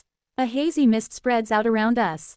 As I listen to Buk Hyunghwa's words, I grip the Norige even tighter. So that's how it is. After Buk Hyunghwa placed Cheongman Ryong's strange stone into the Norige and time passed. My canvas of myriad forms and connections itself became a passage to somewhere. I peer into the far distance within the canvas of myriad forms and connections. From there, a very familiar energy is emanating. Penglai Island, the world atop Salt Mountain where Yukyo and Baekrin had headed. According to Yukyo, the place where Cheongman Ryong is located may be another dream, but the essence is likely the same. At this moment, I finally begin to understand how Kim Yeon came to possess the ritual worship scripture of love of virtue. Wang, Wo Wang. Just as the Norige surrounded Buk Hyunghwa's body with spells in the form of a ring, the dream world atop Salt Mountain is deeply connected to the power of Samsara Loon Wei's cyclic Chang'e incarnation. Though no one had managed to claim any treasures within Penglai Island that day, the reason Kim Yeon alone obtained what she desired was because she possessed the vast cold heavenly circle. I have always dreamed, from a young age, of being crushed beneath a massive bird. Gradually, our comrades began to gather around us. Seo Ran, Shiho, Kim Young-hoon, Kim Yeon, and others. Everyone close to Buk Hyunghwa gathers nearby. When I think about it, it wasn't a dream of being crushed. The bird was simply watching me. I only mistook the pressure for being crushed. That great bird had always been whispering inspirations to me, and I only came to realize when my death was near. TSTSTSTSTSTST. Two patterns appear on Buk Hyunghwa's face. One is golden, the other silver. My fate. Through the Norige, after consulting with teacher Cheongman Ryong, after asking that person, I came to learn the truth. A great being gave birth to a living fate, and this fate spread throughout the world, giving birth to beings who become the greatest artisans within the land they dwell, but if they leave that land, they die for various reasons. This living fate is precisely the true nature of the extraordinary pattern law talent. Buk Hyunghwa's breath becomes labored. I can feel her entire nervous system gradually paralyzing. My curse, the heavenly punishment that began acting up recently, isn't because of the calamity we encountered back then. She looks at me as she speaks. It isn't your fault either. It's simply because as I researched the Norige, I began to step outside the bounds of my fate. It's not just about leaving one's physical homeland. Breaking free from the fate imposed on us, that is the true condition for the curse's activation. TSTSTSTST. Gradually, her body begins to shine. At the same time, I can sense her light flowing into the Norige. No, more precisely, within the canvas of myriad forms and connections inside it. Her soul is moving beyond, towards the world of Salt Mountain. I will go to where teacher Cheongman Ryong is, escaping my fate, achieving true liberation. Kim Yeon bursts into tears. She tightly grasps Buk Hyunghwa's hand, and I, summoning all the attraction force, spiritual power, internal energy, and all my senses, try to hold onto her soul. But it's no use. Like salt dissolving into seawater, she drifts beyond the canvas of myriad forms and connections, towards the world where Cheongman Ryong resides. And so, Pasasasasa, Buk Hyunghwa begins to break apart. Her body turns into salt. Please don't be too sad. With those final words, she closes her eyes completely. I loved you all, truly. Don't go. With Kim Yeon's cry, she completely turns to salt and disappears. I stare blankly at the salt that Buk Hyunghwa has become. Kim Yeon wails, and I tremble. The salt that she has turned into does not possess any mystical power, like that of Cheongman Ryong. It's just ordinary salt. I stroke that plain salt and stand up. The rain falling from the sky quickly ceases. Kim Yeon clutches the salt to her chest and cries, but the salt just slips through her fingers, again and again. Next to me, Hong Fan speaks bitterly. Miss Hyunghwa should have already been dead. But until the very end, with the sole intent to save Sir Cheongman Ryong, with the sole intent to unravel the secret of the Norige, she extended her life by borrowing the power of the Norige. Quote. Perhaps as the price of borrowing the power from another world, she turned to salt when she passed. He lets out a low hum as he mourns Buk Hyunghwa by my side, while I clutch the norige, now turned pure white. The norige has turned into a familiar material. Salt crystal, just like the palace atop Salt Mountain. It has become a passage to another world. Shi-ho carefully places a hand on Kim Yeon's shoulder and speaks. Lady Kim Yeon, it's time to let go. We must prepare a funeral. Quiet, there's still something, hope. Lady Kim Yeon. At that, I turn around and speak. She's not dead yet. Everyone's eyes widen at my words. I recall how the rainwater falls to the ground and becomes a lake. Though the form may change, nothing ever truly perishes. The heart does not end with death. Even if its form changes, it is unending. And in the same manner, Buk Hyunghwa's soul has only moved to another world. We can meet her again. Don't hold a funeral. Kim Yeon stumbles as she stands up. The salt crumbles from her hands. Quote. How? What must we do? Are you saying there's a method to go to the place Hyunghwa spoke of? It's a place we can only reach by dying. Hyunghwa's research proved that. That's right. We cannot go there. Then how? That's why we have to bring that world here. Quote. What? She and the others look at me with eyes filled with confusion. The world connected through the norige and the canvas of myriad forms and connections feels different from Punglai Island's world.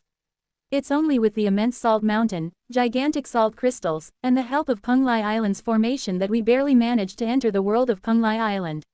In contrast, this norige is too small. At best, it can only accommodate a person's soul. That's why no living person can enter the world connected to this norige. However, that doesn't mean there's no way. If we cannot go there, then we simply need to call that world here. And, I already know a spell to summon an entirely different time and space into the one we are in. Follow me. Yeon's play. If it's that, we can bring back Buk Hyunghwa.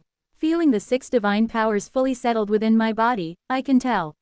Even with just the cultivation of heaven and earth, I am now at the quasi-star-shattering stage. Let's go end the Mad Lord. The pitiful play of the Mad Lord, which has continued for thousands of years. It is time to bring its curtains down.